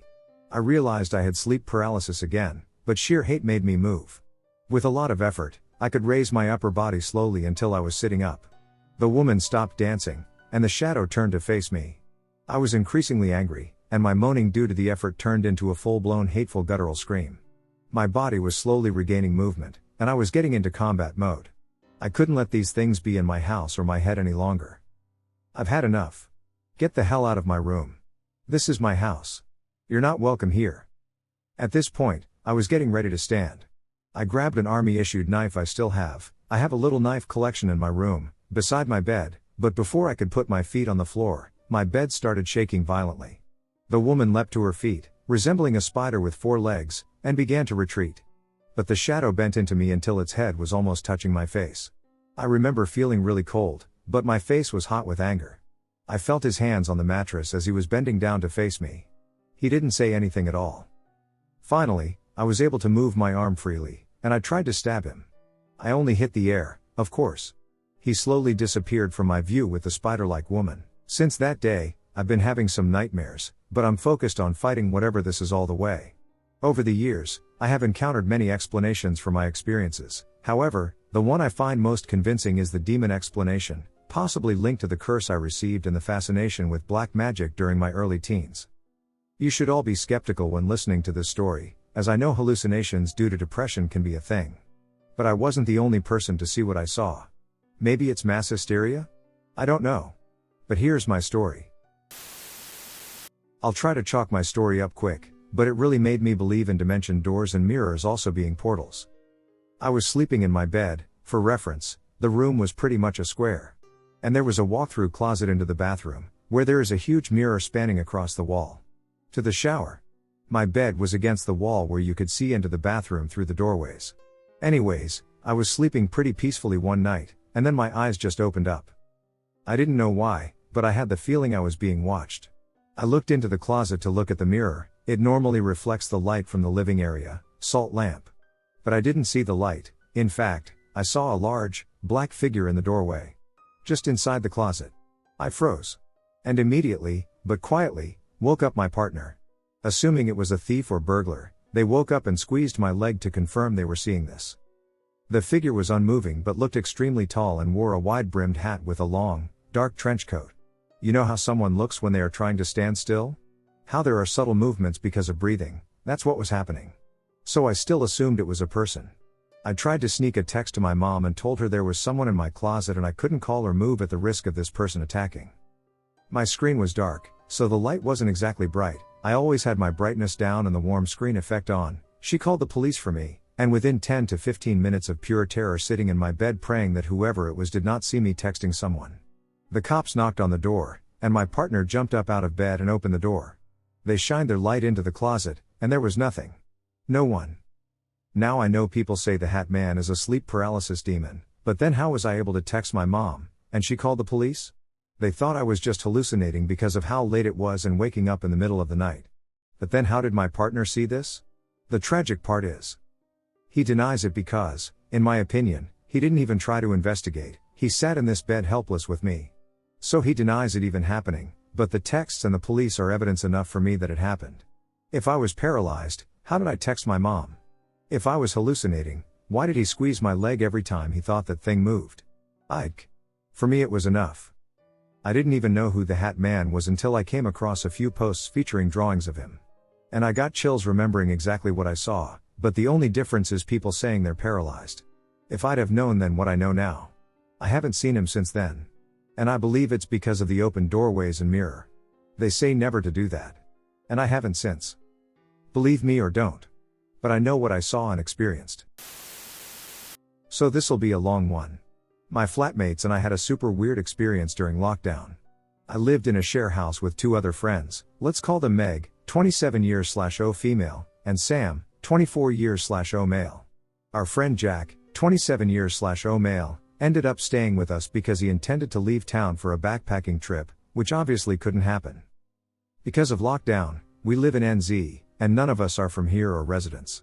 So we'd only been living in this house for a couple of months, but it was a pretty nice house. Maybe built in the 70s, not sure, but it had that kind of vibe. Anyway, we're all friends, and everything's great. We're having a great time, kind of excited for the lockdown. On the second night, I woke up in the middle of the night to pee. I opened the door to my room, and from my doorway I can see the open hallway where the bathroom is, the stairs up to the living room, and partially the living room as well. The entrance to the house, located just before the stairs on the left, featured a large wall of windows, and since it was a bright night, I could see quite clearly. And I look up the stairs, and I see Meg standing up just at the top of the steps, staring back at me with a huge smile on her face, teeth showing, and she was hunched over almost in a comical way, like I had caught her creeping around or something.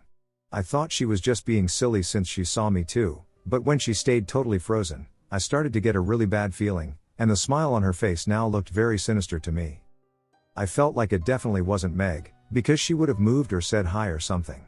So, being logical, I stood there in the doorway, gathering my bearings and taking a good look to make sure I wasn't just seeing SHT in the dark. After what felt like maybe a whole minute, I decided that was not Meg, and I was not going to leave my room to go pee. So I shut the door, immediately got back in bed under the covers, and stayed there awake, terrified, for the rest of the night. I must have fallen asleep at some point, but I don't remember it. The next day I asked Meg if she got up to go pee or something, and she said no. I told them the story, and we laughed it off, but I was definitely feeling uneasy and was never going to pee in the middle of the night again in that house, lol. So then, Jack was staying downstairs in our big garage. It had a little alcove off to the side that served as a bedroom for him during his stay.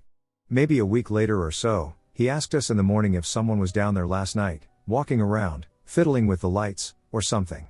We all responded in the negative, feeling quite unsettled, and suggested that he sleep upstairs.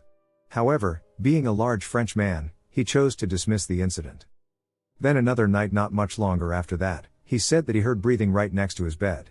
He turned on the light, and the breathing immediately stopped. I'm getting chills writing about this, lol. He still wouldn't leave the garage but instead decided to sleep with a knife next to the bed. Because you can totally hear the body less sound of breathing, right? Meg started getting some pretty horrible night terrors where she'd wake up in hysterics but not remember why she was crying. One night she woke up to Jack in her room next to her bed trying to comfort her.